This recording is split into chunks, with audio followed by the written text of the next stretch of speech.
नमस्कार, मी Bharat Patil. The unique फाउंडेशनच्या कोविड-19 lock unlock online व्याख्यानमालेमध्ये मी आपल्या सर्वांचं स्वागत करतो. आज या ऑनलाईन व्याख्यानमालेचं 7वं सत्र आहे आणि आजच्या सत्रामध्ये आज आपण कोरोनाची आपत्ती आणि स्त्री-पुरुष विषमता या अत्यंत महत्वाच्या विषयावरचं व्याख्यान ऐकणार आहोत. आपले आजचे व्याख्याते आहेत प्राध्यापक दिलीप चव्हाण सर. प्राध्यापक दिलीप चव्हाण सर हे स्वामी रामानंद तीर्थ विद्यापीठात भाषा विभागात प्राध्यापक आहेत. त्याचप्रमाणे ते परकीय भाषा विभागाचे संचालक देखील आहेत. महाराष्ट्राच्या सामाजिक राजकीय इतिहासाचे अभ्यासक म्हणून देखील परिचित आहेत. मी दैनिक फाउंडेशनच्या वतीने चव्हाण सरांचं खूप खूप स्वागत करतो आणि त्यांना विनंती करतो की त्यांनी आजच्या आपल्या मांडणीला सुरुवात करावी. तत्पूर्वी सर्व सहभागींना विनंती आहे की त्यांनी त्यांचे जर का काही प्रश्न असतील तर ते आपण इथे चॅट बॉक्स मध्ये टाकावेत, जेणेकरून सरांची मांडणी संपल्यानंतर तेच प्रश्न सरांना विचारता येतील किंवा त्याच प्रश्नांची सर उत्तर देतील. चव्हाण सर, आपण मांडणीला सुरुवात करावी. हॅलो. Yes sir. माझा आवाज येतोय? हो सर, येतोय. तर मी सुरू करतो. हो हो. आपल्याकडे स्त्रीवादाची मांडणी होऊन म्हणजे युरोपमध्ये आणि नंतर भारतामध्ये साधारणपणे 200 वर्ष ही उलटून गेलेली आहेत. आणि या 200 वर्षांमध्ये स्त्रीवादी विचार प्रवाहाने खूप मोठी मजलही गाठलेली आहे. या प्रवाहामध्ये म्हणजे या विचार प्रणालीमध्ये अंतस्थ खूप असे उपप्रवाह आहेत असं आपण म्हणू शकतो. स्त्रीवाद ही काही एकसंध अशा प्रकारची विचार प्रणाली नाही. साचलेली किंवा स्थिर झालेली किंवा अंतिम शिक्कामोर्तब झालेली सुद्धा ही विचार प्रणाली नाही. ही सतत प्रवाही असलेली आणि सतत विकसनशील असलेली विचार प्रणाली आहे. स्त्रीवादामध्ये खूप मतभेद आहेत, आंतरिक स्वरूपाचे संघर्ष आहेत, वादविवादाचे मुद्दे आहेत. पण स्त्रीवादी अभ्यासक जे आहेत, कार्यकर्त्या ज्या आहेत, त्या या मतप्रवाहांकडे आणि मतभेदांकडे सकारात्मक दृष्टीने पाहतात. स्त्रीवादाचा जर विकास व्हायचा असेल पुढे चालून, तर हे जे मतभेद आहेत, हे मतभेद या अभ्यासकांमध्ये किंवा कार्यकर्त्यांमध्ये खासगी किंवा व्यक्तिगत स्वरूपाचे मतभेद बनून राहत नाहीत, तर मुळात पितृसत्तेचं जे स्वरूप आहे ते स्वरूप हे अतिशय क्लिष्ट असं आहे. आणि जगभर पितृसत्ता ही एकसंध अशा स्वरूपामध्ये अस्तित्वात नाही.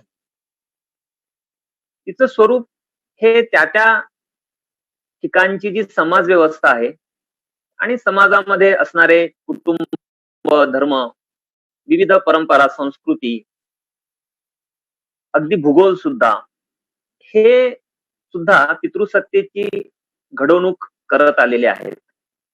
आणि म्हणून जगभरातले जे विविध समाज आहेत त्या समाजांमध्ये पितृसत्तेचं स्वरूप हे भिन्न राहिलेलं आहे. पुन्हा इतिहासाच्या वेगवेगळ्या टप्प्यांवर सुद्धा पितृसत्ता ही एकाच एक रूपात अस्तित्वात राहिलेली नाही.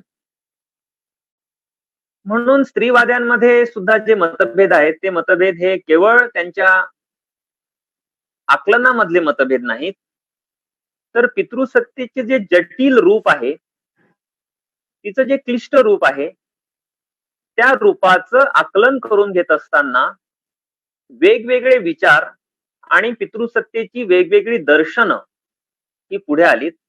आणि म्हणून आपल्याला असं दिसतं की स्त्रीवाद हा जो विचार आहे हा सतत प्रगमनशील असा आणि सतत पितृसत्ता आणि तिच्या सहअस्तित्वात असलेल्या विविध ज्या संस्था आहेत, विविध ज्या समाज व्यवस्था आहेत, तिच्या या समाज व्यवस्थांशी असलेल्या संबंधांच्या आकलनामुळे या स्त्रीवादाच्या एकूणच मांडणीमध्ये सुद्धा एक क्लिष्टता आलेली आहे. सामान्यपणे नवे वाचक स्त्रीवादावरचं पुस्तक जेव्हा हाताळायला घेतात, वाचायला घेतात, तेव्हा त्यांना ही क्लिष्टता जाणवते. या क्लिष्टतेमागे पितृसत्तेची क्लिष्टता ही दडलेली आहे, हे आपण समजून घेतलं पाहिजे. स्त्रीवादाने एक बाब साधारणपणे खूपच स्पष्ट रूपामध्ये पुढे आणलेली आहे. ती अशी आहे की जगभरातले समूह आणि त्या समूहांमध्ये अस्तित्वात असलेल्या चालीरीती, रूढी, परंपरा, संस्कृती, भाषा, साहित्य, धर्म वगैरेंविषयीच्या धारणा आणि सर्वात महत्वाचं म्हणजे कुटुंब आणि कुटुंबाविषयीच्या धारणा, या सर्वांना प्रश्नांकित करण्याची रीत ही स्त्रीवादाने पुढे आणलेली आहे. काही वर्षांपूर्वी, म्हणजे बऱ्याच वर्षांपूर्वी, जेव्हा खरं तर मी स्त्रीवाद समजून घेण्याचा एक प्रयत्न करत होतो, तेव्हा एक पुस्तक हाती आलं. ती साधारणपणे 15-16 वर्षांपूर्वीची बाब आहे. त्याचं शीर्षक असं होतं की human geography a feminist perspective. आता भूगोलासारखा विषय, मानवी भूगोलासारखा विषय, म्हणजे भूगोलाचे अभ्यासक आज जे आहेत ते साधारणपणे पारंपरिक अभ्यासक जे आहेत ते असं म्हणतील की भूगोलाकडे पाहण्याचा काही स्त्रीवादी दृष्टिकोन असू शकत नाही. एक पुस्तक मध्यंतरी बघण्यात आलं, ते मॅथेमॅटिक्स आणि मॅस्क्युलिनिटी अशा आशयाचं होतं. म्हणजे गणिताकडे तर एक खूप ऍबस्ट्रॅक्ट सायन्स म्हणून पाहिलं जातं आणि त्याचा पौरुष्याशी काय संबंध आहे, पितृसत्तेशी काय संबंध आहे, असे प्रश्न कदाचित पारंपरिक जे गणिताचे अभ्यासक आहेत ते उपस्थित करतील. पण स्त्रीवाद्यांनी भूगोल आणि गणितासारखे विषय जे आहेत त्या विषयांकडे सुद्धा एक स्त्रीवादी दृष्टिकोनातून पाहण्याची एक सवय किंवा एक प्रकारची शक्यता ही पुढे आणलेली आहे. यातून घडलं असं की जगामध्ये अस्तित्वात असणाऱ्या विविध ज्ञानशाखा किंवा विविध उपव्यवस्था किंवा जगामध्ये घडत असणारे विविध बदल जे असतात त्या बदलांकडे बघण्याची एक नवी दृष्टी ही स्त्रीवाद्यांनी विकसित केली. आणि मग जेव्हा एखादी नैसर्गिक आपत्ती आपल्यावरती येऊन कोसळते, आपल्या समाजावरती येऊन कोसळते, जागतिक समुदायावरती येऊन कोसळते, त्या आपत्तीचाही काय संबंध हा लिंगभावाशी असतो, पितृसत्तेशी असतो, अशा प्रकारची चर्चा व्हायला एक 20 वर्षांपूर्वी सुरुवात झाली. आंतरराष्ट्रीय पातळीवरती विशेषतः ज्या अभ्यासकांनी मांडायला सुरुवात केली की दुष्काळासारखी एक घटना असते, की दुष्काळ हा खूप इतिहास काळापासून सुरू असणारी एक घटना आहे, एक प्रक्रिया आहे. किंवा पूर येतो समाजामध्ये, आपण पाहतो की पावसाळ्याच्या काळामध्ये आपल्या भारतामध्ये विविध नद्यांना पूर येतो, किंवा भूकंप होतो काही वेळा, किंवा एक साधारणपणे 14-15 वर्षांपूर्वी, 16 वर्षांपूर्वी आपल्या दक्षिण भारतामध्ये सुनामीचा एक प्रकोप झाला आणि आपण तो अनुभवला. केरळ, तमिळनाडू वगैरे राज्यांच्या ज्या किनारपट्ट्या होत्या त्या सुनामीने प्रभावित झाल्या. तर दुष्काळ असो की भूकंप, पूर असो की सुनामी, ह्या ज्या नैसर्गिक आपत्ती आहेत, ह्या नैसर्गिक आपत्तीच्या वेळी असं वारंवार लक्षात आलं की पुरुषांपेक्षा स्त्रिया ज्या आहेत त्या स्त्रिया ह्या नैसर्गिक आपत्तीच्या जास्त बळी ठरलेल्या होत्या. म्हणजे या नैसर्गिक आपत्तीच्या स्वतः असण्यामध्ये काही जेंडर दडलेलं नाहीये. एक नैसर्गिक आपत्ती होते तेव्हा खरं तर तत्वतः म्हणजे निसर्गतः स्त्रिया आणि पुरुष हे दोन्ही एकाच वेळी बाधित व्हायला पाहिजे आणि सारखेच बाधित व्हायला पाहिजे, पण वास्तवात तसं घडत नाही. उदाहरणार्थ पूर येतो, घरामध्ये पाणी शिरतं आणि पुरुष जे असतात ते पुरुष तात्काळ घराच्या बाहेर पडतात किंवा सुरक्षित ठिकाणी ते सरळ स्वतः एकटे निघून जातात. स्त्रियांना तसं एकटं निघून जाता येत नाही. त्याला काही सांस्कृतिक कारण असतात, काही कारण ही परंपरेमध्ये दडलेली असतात. स्त्रियांना सांगण्यात आलेलं आहे की त्यांचं एक कार्य हे बालसंगोपन आहे आणि हे कार्य स्त्रियांचं मानलं गेलं असल्यामुळे जेव्हा पुरासारखी आपत्ती येते तेव्हा घरामधली जी लहान लेकरं असतात, मुलं असतात, मुली असतात, तान्हे काही बाळ असतात, त्यांना घेऊन बाहेर पडण्याची जबाबदारी ही स्त्रियांची असते. तुम्ही पुराचे फोटो बघा, अलीकडच्या काही वर्षांमधले फोटो इंटरनेटवर उपलब्ध आहेत. त्यामध्ये स्त्रिया आणि पुरुष तुम्हाला या फोटोग्राफ्स मध्ये दिसतील, त्याहून लक्षात येईल की स्त्रिया वेगवेगळं सामान घेऊन आहेत जेव्हा त्या सुरक्षित ठिकाणी जातात, किंवा लहान लेकरं जर असतील तर त्यांना मुख्यतः स्त्रियांच्या त्या कडेवर आहेत किंवा खांद्यावर आहेत आणि त्यांना त्या बाहेर घेऊन जात आहेत. असंही दिसून आलं की स्त्रियांना सतत घरामध्ये राहण्याचं बंधन असल्या कारणामुळे आणि सार्वजनिक अवकाश जो असतो, म्हणजे रस्ते वगैरे हे जे काही सार्वजनिक जागा आहेत, त्या जागा ह्या स्त्रियांसाठी तितक्या सुविधाजनक नसल्यामुळे किंवा स्त्रिया या जागांना सरावलेल्या नसल्यामुळे किंवा त्यांना त्या सुरक्षित वाटत नसल्यामुळे त्या अशा सर्व सार्वजनिक ठिकाणी वावरताना एक प्रकारचा संकोच बाळगतात. म्हणून पुरासारखी जेव्हा घटना घडते तेव्हा असंही दिसलं की बऱ्याच स्त्रिया ह्या घरामध्ये घुटमळत राहिल्या. जे काही स्वयंपाकघर किंवा एखाद दुसरी खोली असते त्या खोल्यांमध्ये त्या घुटमळत राहिल्या आणि त्यांना लवकर घरातून बाहेर पडता आलं नाही.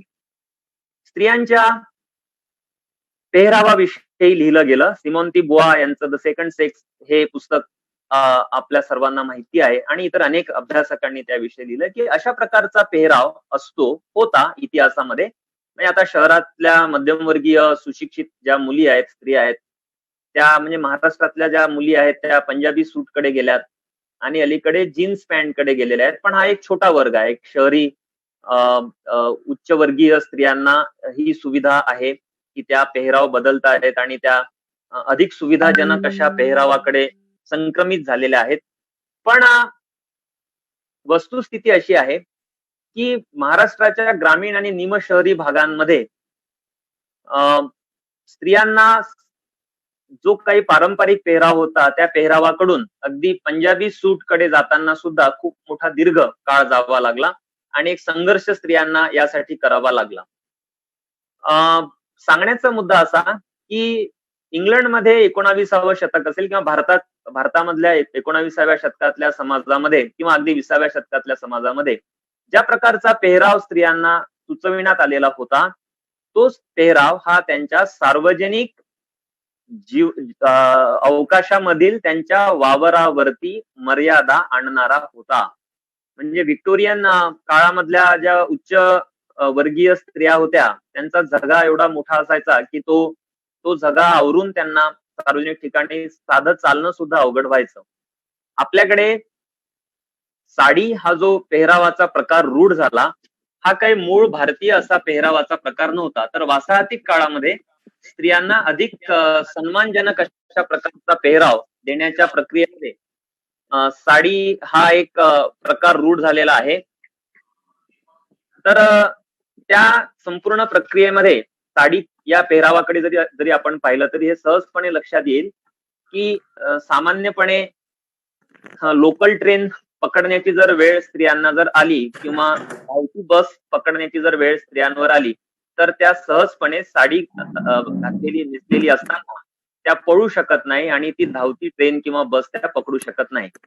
तर स्त्रियांचा जो पेहराव आहे तो पेहराव साधारणपणे त्यांच्या गतिशीलतेवरती मर्यादा आणणारा होता आणि म्हणून सुद्धा अगदी भूकंपाच्या वेळी किंवा पुराच्या वेळी ह्या स्त्रिया तितक्या वेगाने घर सोडू शकत नाहीत किंवा सुरक्षित ठिकाणी जाऊ शकत नाही जेवढ्या वेगाने पुरुष हे साधू शकतात. तर या अगदी छोट्या छोट्या बाबी आहेत ज्या समजून घेण्यासारख्या असतात की नॅचरल कॅलॅमिटी म्हणजे नैसर्गिक आपत्ती जेव्हा घडते तेव्हा स्त्रिया आणि पुरुषांवरती त्यांचा जो परिणाम आहे तो परिणाम हा सारखा होत नाही. जेव्हा घरामध्ये पुराचं पाणी शिरतं आणि हे सर्व लोक हे सुरक्षित म्हणवल्या जाणाऱ्या ठिकाणी जातात तेव्हा स्त्रियांवरती वेगवेगळी कामाची एक प्रकारची बर्डन हे त्या स्त्रियांवरती आलेलं असतं. सुनामीच्या वेळी असं दिसलं की जे कॅम्प्स तयार झालेले होते पुनर्वसनाच्या नावाखाली, त्या कॅम्प्स मध्ये ह्या ज्या स्त्रिया होत्या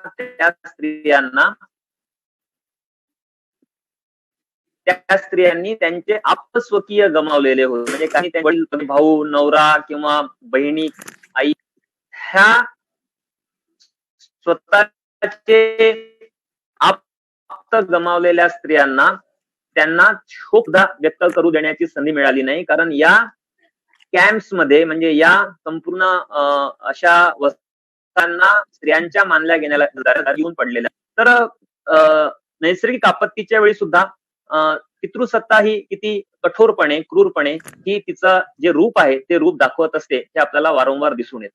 हे केवळ पितृसत्तेच्याच बाबतीत घडत नाही, तर समाजामध्ये जर स्त्री पुरुष विषमता असेल तर त्यासोबतच जर आर्थिक विषमता असेल, त्या आर्थिक विषमतेचा सुद्धा एक प्रत्यय हा आपल्याला अशा नैसर्गिक आपत्तीच्या वेळी दिसून येतो.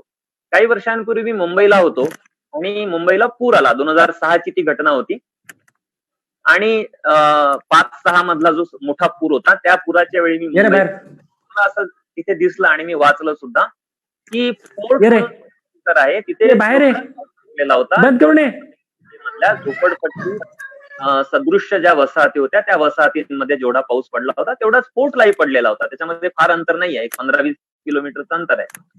आणि पोर्ट हा जो परिसर आहे दक्षिण मुंबई, तिथनं पाण्याचा निचरा लवकर झाला, पण ज्या कनिष्ठ वर्गीय वसाहती होत्या त्या वसाहतींमध्ये जोरदार पाणी शिरलं आणि तिथे वित्तहानी आणि मनुष्यहानी ही जास्त झाली. अर्थातच त्या भागातल्या स्त्रियांना सुद्धा पेक्षा जास्त त्या पुराचे जे काही चटके होते ते चटके सोसावे लागले.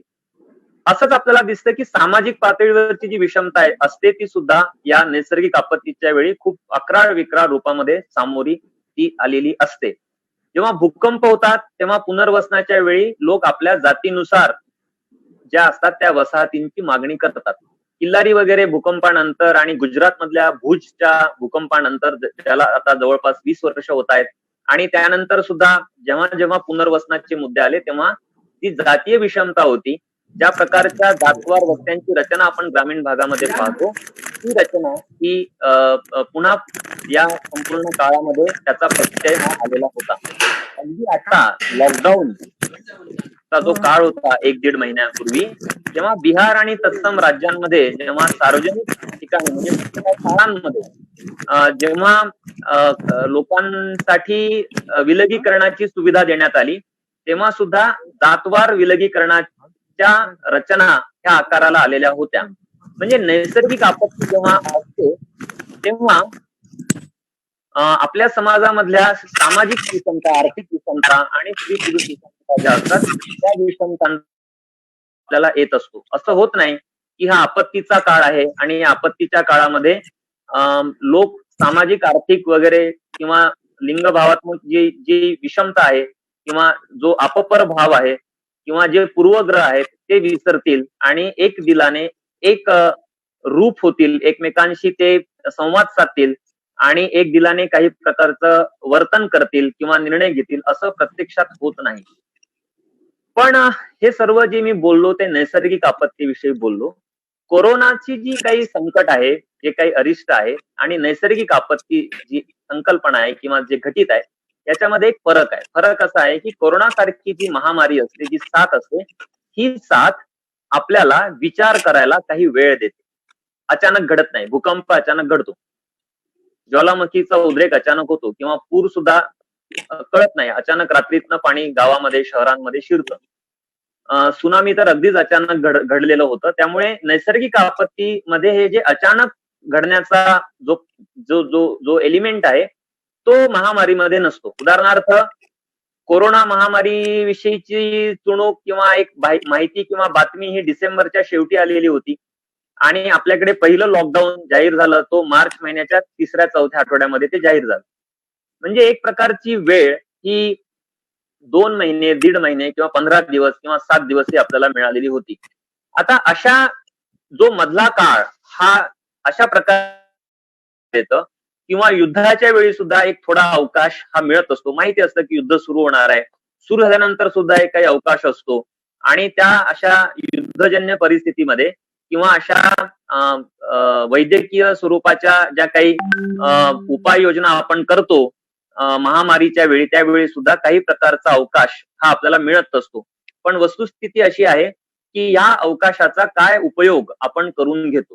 म्हणजे तुम्ही जेव्हा लॉकडाऊन जाहीर झालं पहिलं तेव्हा आपल्या देशाच्या पंतप्रधानांचं भाषण झालं. हे भाषण सगळी उपलब्ध आहे, तुम्ही पुन्हा एकदा वाचा, ऐका ही 2-3 भाषणं उपलब्ध आहेत. ही जर भाषणं आपण ऐकली तर एक गोष्ट स्पष्ट होते की या भाषणांमध्ये त्यांनी आपल्या देशामधली जी सामाजिक विषमता जी आहे आणि स्त्री पुरुष विषमता जी आहे त्याचा साधा उल्लेखही केला नाही, त्याची साधी नोंदही घेतली नाही किंवा ते गृहीतही धरलं नाही. म्हणजे जेव्हा असं आवाहन करण्यात आलं की आता आपण 21 दिवसांसाठी लॉकडाऊन पाळणार आहोत, तेव्हा सर्व जे लोक होते ते कुटुंबांमध्ये राहणार होते आणि कुटुंबांमध्ये स्त्रियाही असतात, पुरुषही असतात, बालकही असतात आणि वृद्ध सुद्धा सदस्य कुटुंबांमध्ये असतात. त्यामुळे नेमकं कुटुंबाचं स्वरूप काय असणार आहे, कुटुंबावरती काय परिस्थिती येणार आहे, पुन्हा आर्थिक विषमता असते, श्रीमंत, मध्यमवर्गीय आणि गरीब कुटुंब असतात, स्त्रियांच्या विशेष अशा काही समस्या असतात. ह्या सगळ्यांचा साधा उल्लेखही न करता हे लॉकडाऊन जाहीर करण्यात आलं. उलट ज्या प्रकारची भाषा ही या आपल्या देशामध्ये आपले जे राष्ट्रप्रमुख आहेत त्यांनी जे भाषण केलं त्या भाषणामध्ये जी भाषा होती ती भाषा ही विशिष्ट अशी एक पितृसत्ताक भाषा होती. हे आता सांगण्याची आवश्यकता नाही, आपण बहुतेक लोक जाणतो की राष्ट्र आणि राष्ट्रवाद यांच्या घडवणुकीमध्ये विशिष्ट अशा प्रकारच्या पितृसत्ताक धारणा ह्या काम करत असतात. भारतामध्ये तर नक्कीच त्या धारणांनी भारताच्या राष्ट्राला आणि राष्ट्रवादाला सुद्धा आकार उकार हा दिलेला आहे. राष्ट्रवादाचा आशय सुद्धा हा विशिष्ट अशा प्रकारच्या पितृसत्ताक विचार प्रणालीने भारित आहे. तर जेव्हा अशा प्रकारची भाषणं दिली जातात राष्ट्राला उद्देशून, तेव्हा जी भाषा वापरली जाते ती भाषा सुद्धा एक पितृसत्ताक भाषा असते. म्हणजे गेल्या 2, 2.5, 3 महिन्यांपासून आपण असं सतत ऐकत आहोत की कोरोनाला आपण जे सामोरे जात आहोत याला सामोरे जाणे अशी संकल्पना, असा शब्दप्रयोग न वापरता थेट पंतप्रधानांपासून शब्दप्रयोग वापरला गेला की हे एक युद्ध आहे आणि याच्यामध्ये काम करणारे जे लोक आहेत त्यांना योद्धे मानलं गेलं. याला एक वॉर मानलं गेलं, एक प्रकारचा युद्ध मानलं गेलं आणि ते लढणाऱ्यांना योद्धे मानलं गेलेलं आहे. आणि हा योद्धा शब्द हा आपण गेल्या 2-2.5 महिन्यांपासून सतत ऐकत आहोत. आता युद्ध ही जी संकल्पना आहे ही एक पुरुषी संकल्पना आहे आणि त्याच्यामध्ये हिंसा ही गृहीत असते, त्याच्यामध्ये एक आवेश हा गृहीत असतो, त्याच्यामध्ये पौरुष हे गृहीत असतं, त्याच्यामध्ये एक प्रकारचा हल्ला करणे हे गृहीत असतं. जय विजय पराजय ह्याच्याही एक पुरुषी संकल्पना या सगळ्या याच्यामध्ये गृहीत असतात. आणि उदाहरणं जी दिली गेलेली होती ती उदाहरणं सुद्धा एक पितृसत्ताक अशी उदाहरणं होती. म्हणजे रामायण महाभारताचे संदर्भ हे दिले गेले. सांगितलं गेलं की महाभारताचं युद्ध हे 18 दिवस चाललं आणि आपण 18 दिवसांमध्ये कोरोनाची आपलं जी लढाई आहे, आपलं जे महायुद्ध आहे महाभारतासारखं, ते आपण जिंकणार आहोत. हे अगदी स्पष्ट आहे सूर्यप्रकाशासारखं की आता पहिलं लॉकडाऊन जाहीर होऊन जवळपास 3 महिन्यांचा काळ हा उलटून जात आहे आणि या 3 महिन्यांच्या काळामध्ये भारतामध्ये किती मोठ्या प्रमाणावरती मनुष्यहानी, वित्तहानी आणि एकूणच सामाजिक प्रकारची जी वेदना ही आपण अनुभवली याला क्वांटिफाय करणे म्हणजे याचं मापन करणे हे आता भारतासारख्या महाकाय देशामध्ये जवळपास अशक्य झालेलं आहे. त्यामुळे महाभारताचं युद्ध जसं 18 दिवसांमध्ये जिंकलं तसं आपण हे युद्ध जिंकणार आहोत. ही भाषा ही केवळ ही फसवी भाषा नव्हती, तर ती एक पितृसत्ताक भाषा होती, जिथे राष्ट्र हे कुटुंब मानलं जातं आणि राष्ट्राचा पंतप्रधान हा कुटुंब प्रमुखासारखा, म्हणजे आपल्याकडे एक पितृसत्ताक कुटुंबाची रचना आहे ज्याच्यामध्ये कुटुंब प्रमुखाला ग्रामीण भागामध्ये कारभारी असं म्हणतात आणि वयाने सर्वात ज्येष्ठ जो पुरुष सदस्य असतो तो कुटुंबाचा प्रमुख असतो. त्याच्या हाती साधारणपणे सर्व प्रकारच्या निर्णय प्रक्रियेचं केंद्रीकरण झालेलं असतं. पैसा असो किंवा इतर कुटुंबाच्या इतर सदस्यांच्या खाजगी आयुष्याच्या निर्णय घेण्याची सुद्धा हक्क किंवा अधिकारांचं केंद्रीकरण हे या कारभारी म्हणवल्या जाणाऱ्या कुटुंब प्रमुखाच्या मध्ये केंद्रित झालेलं असतं. त्यामुळे राष्ट्राला जेव्हा कुटुंबाची उपमा दिली जाते तेव्हा पंतप्रधान किंवा राष्ट्रपती हे कुटुंब प्रमुख बनतात आणि त्यांचा जो विचार आहे, त्यांच्या ज्या धारणा आहेत, त्यांनी वापरलेल्या ज्या संकल्पना आहेत किंवा त्यांनी दिलेले जे आदेश आहेत, हे आदेश कुटुंबातील इतर सदस्यांनी निमूटपणे पालन करायचे असतात. खरं तर लॉकडाऊन जेव्हा जाहीर झालं तेव्हा बरेच अभ्यासक जे होते ते हे असं म्हणत होते की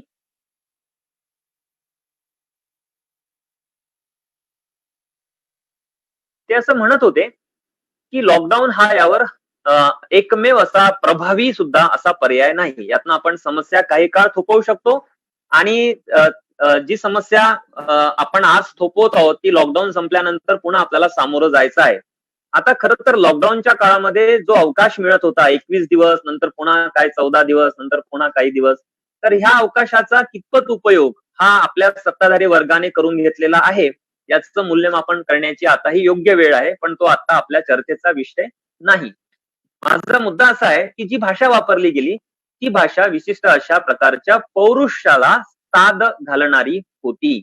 म्हणजे शब्दप्रयोग असे केले गेले सुरुवातीला की लक्ष्मण रेषा. आता बऱ्याच वेळा आपण भाषेकडे दुर्लक्ष करतो. आपल्याला असं वाटतं की भाषा ही केवळ संवादाचं साधन आहे, केवळ एक संप्रेषणाचं माध्यम आहे, पण केवळ भाषा तशी नसते. समाज जर विषमतेवर उभा असेल तर त्या समाजातली भाषा ही त्या विषमतेने बाधित असतेच असते. भाषा याला जर आपण समाजाचा आरसा मानला तर समाजामध्ये ज्या विषमता असतात, जे पूर्वग्रह असतात, ज्या प्रकारची भेदाभेदाची रचना असते, ते सर्व जे मूल्य आहेत किंवा रचना आहेत किंवा जे बरबटलेपण आहे समाजाचं,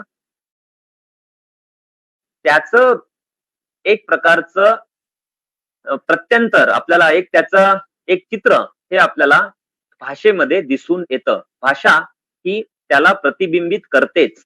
आणि म्हणून जेव्हा हे राष्ट्रप्रमुख विशिष्ट अशी भाषा वापरतात त्यामध्ये पौरुष्य हे असतंच असतं. उदाहरण असं दिलं गेलं की लक्ष्मण रेषा, सर्वांनी घरात राहायचं, जो जहां है वही रहे, असं म्हटलं गेलं. आता याचा अर्थ स्त्रियांसाठी काय होता हा एक प्रश्न आहेच. कारण स्त्रिया मोठ्या प्रमाणावर, सर्वच्या सर्व जरी स्त्रिया ह्या कुटुंबांमध्ये बंदिस्त नसल्या तरी सर्वच्या सर्व स्त्रियांना कुटुंब हे बंधनकारक राहिलेलं आहे. कुटुंबाशिवाय स्त्री आणि स्त्रीशिवाय कुटुंब ही आपल्या समाजामध्ये स्वीकारार्ह बाब नाही. आणि स्त्रियांसाठी कुटुंब ही परंपरेने सांगण्यात आलेलं होतं की हे सुरक्षित बाब आहे. कौटुंबिक संबंध हे जिव्हाळ्याचे असतात, प्रेमाचे असतात, आपुलकीचे असतात, त्याच्यामध्ये एक ओलावा असतो वगैरे वगैरे, हे आपण नेहमी ऐकत आलेलो आहोत. पण कुटुंब ही एक विशिष्ट नाही. स्त्रियांनी जेव्हा लिहायला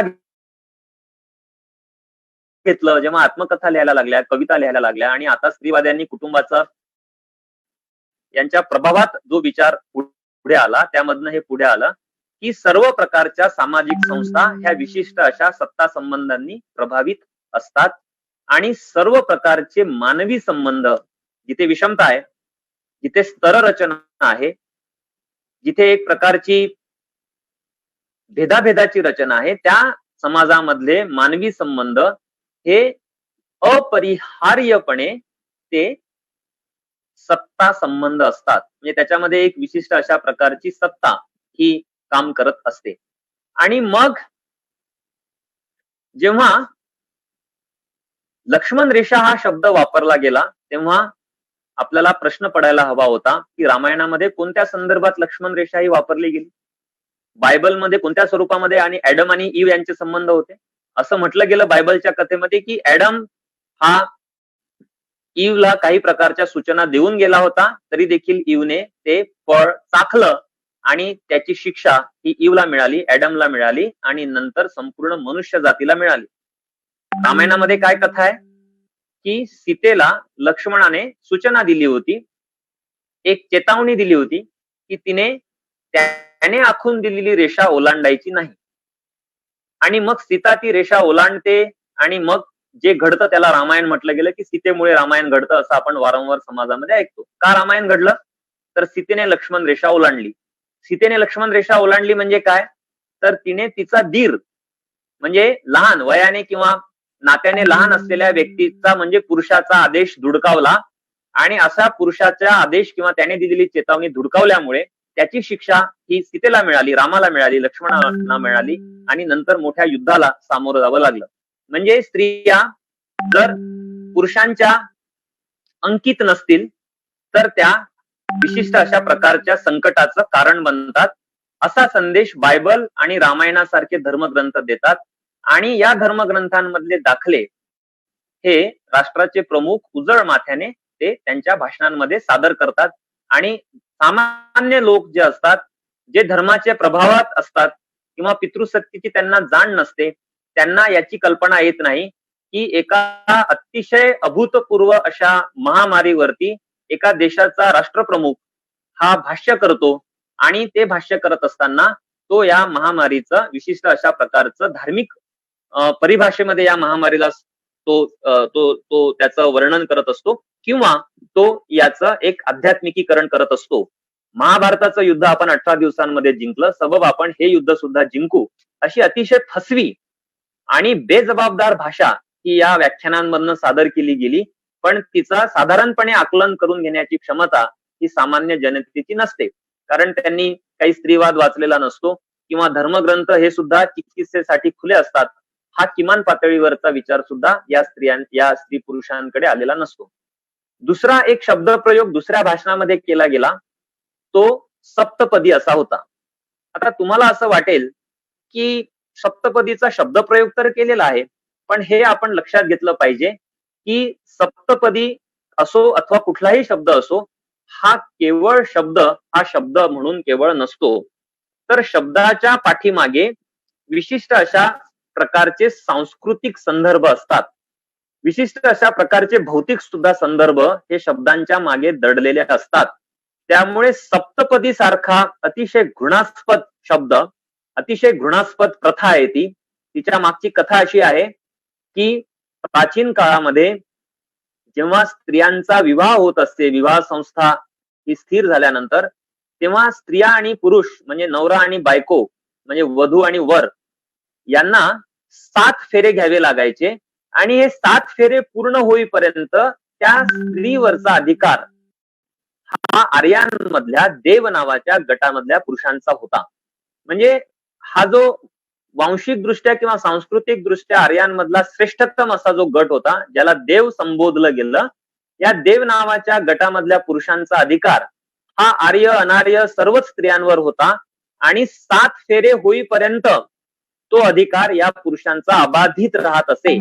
मग 7वा फेरा जेव्हा पूर्ण होत असे, तेव्हा त्या स्त्रीवरचा ह्या देव नावाच्या आर्यांमधल्या एका गटामधल्या पुरुषांचा अधिकार संपुष्टात यायचा आणि मग ती स्त्री त्या पुरुषाची व्हायची. आता ही जी भाषा जी मी वापरतोय ती सुद्धा एक पुरुषी भाषा आहे, की एका स्त्रीवर एका गटाचा अधिकार आहे आणि तो त्या गटातल्या पुरुषांचा अधिकार नष्ट होतो आणि दुसऱ्या कुठल्या तरी विशिष्ट अशा पुरुषाचा अधिकार त्या स्त्रीवरती तो प्रस्थापित होतो.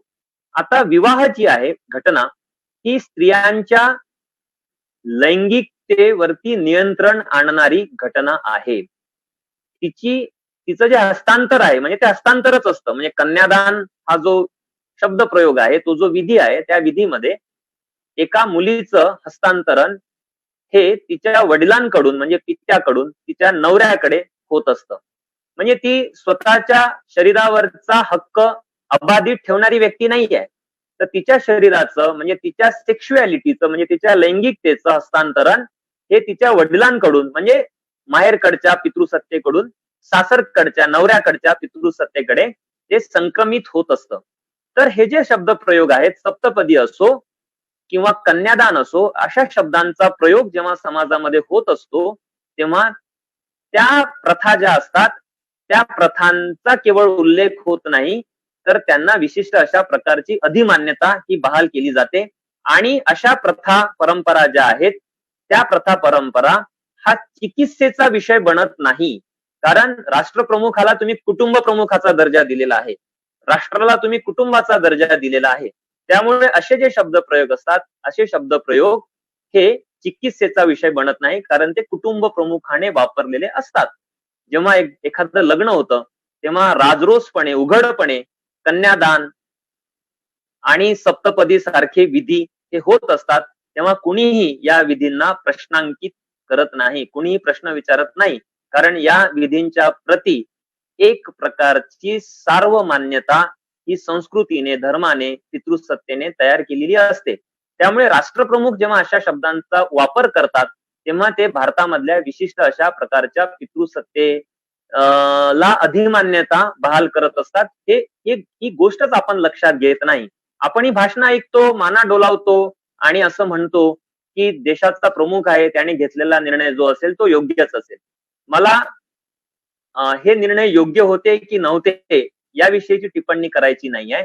पण ज्या प्रकारचे शब्दप्रयोग हे केले जातात अशा वेळी ते शब्दप्रयोग विशिष्ट अशा प्रकारच्या पितृसत्ताक विचार प्रणालीने भारित असतात आणि ते पितृसत्तेला एक प्रकारची अधिमान्यता बहाल करत असतात. आता लॉकडाऊन झाल्यानंतर काय झालं, ज्या गोष्टी झाल्या त्या सर्वश्रुत आहेत, त्याच्या खूप तपशिलामध्ये मी जाणार नाही.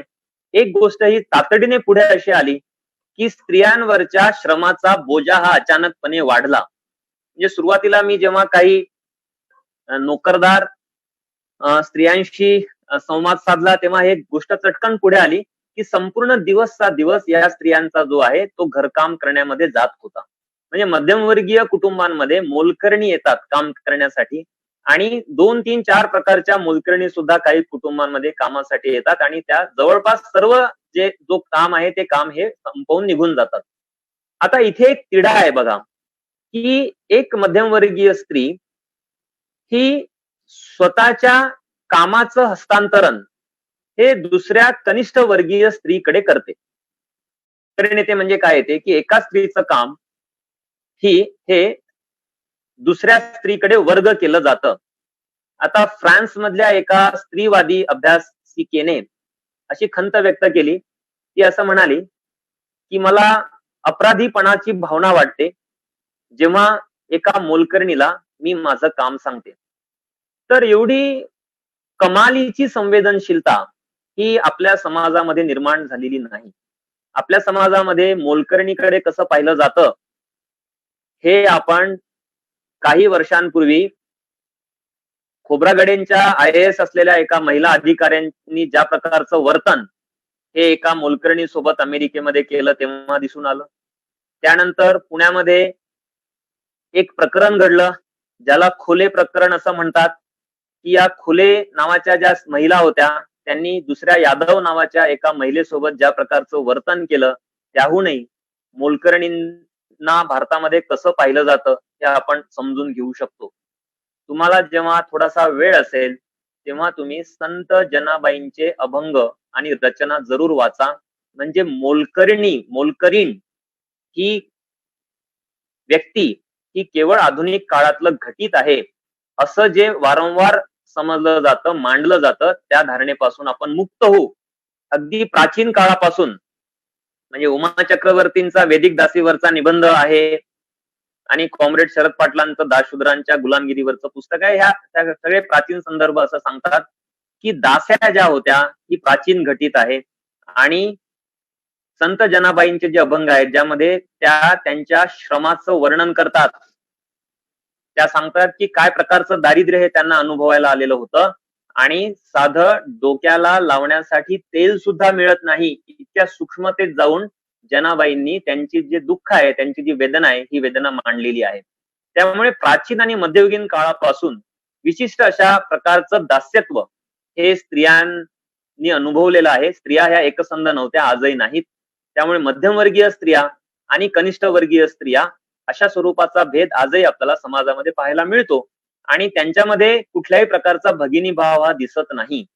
जेव्हा लॉकडाऊन जाहीर झालं त्यानंतर ताबडतोब आणि त्याच्या आधीच खरं म्हणजे काही मध्यमवर्गीय स्त्रियांनी मोलकरणींना कामावरून कमी केलेलं होतं.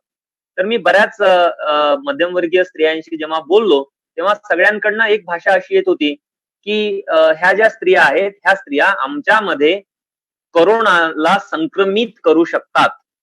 म्हणजे कॅरियर कोण आहेत तर या कनिष्ठ वर्गीय स्त्रिया आहेत, मोलकरणी आहेत आणि त्या आम्हाला कोरोनाची लागण देऊ शकतात, म्हणजे कोरोनाची भेट आम्हाला देऊ शकतात, अशी एक धारणा या मध्यमवर्गीय स्त्रियांची होती. आता वस्तुस्थिती काय आहे? एक साधं चित्र काय आहे की कोरोना हा काही भारतामध्ये जन्माला आलेला विषाणू नाहीये. त्याला चीनमधनं भारतामध्ये आणि इतर देशांमध्ये ज्यांनी वाहून नेलं तो वरचा वर्ग होता. चीनमधून काही भारतामध्ये बसेस येत नाहीत, ट्रेन्स येत नाहीत, विमानाने यावं लागतं. त्यामुळे हा विमानाने प्रवास करणारा जो वरचा वर्ग होता, अभिजन वर्ग होता, जो नोकरशाह होता किंवा जे काही बुद्धिजीवी असतील किंवा काही व्यापारी असतील, त्यांनी कोरोना हा या देशामध्ये आणलेला आहे.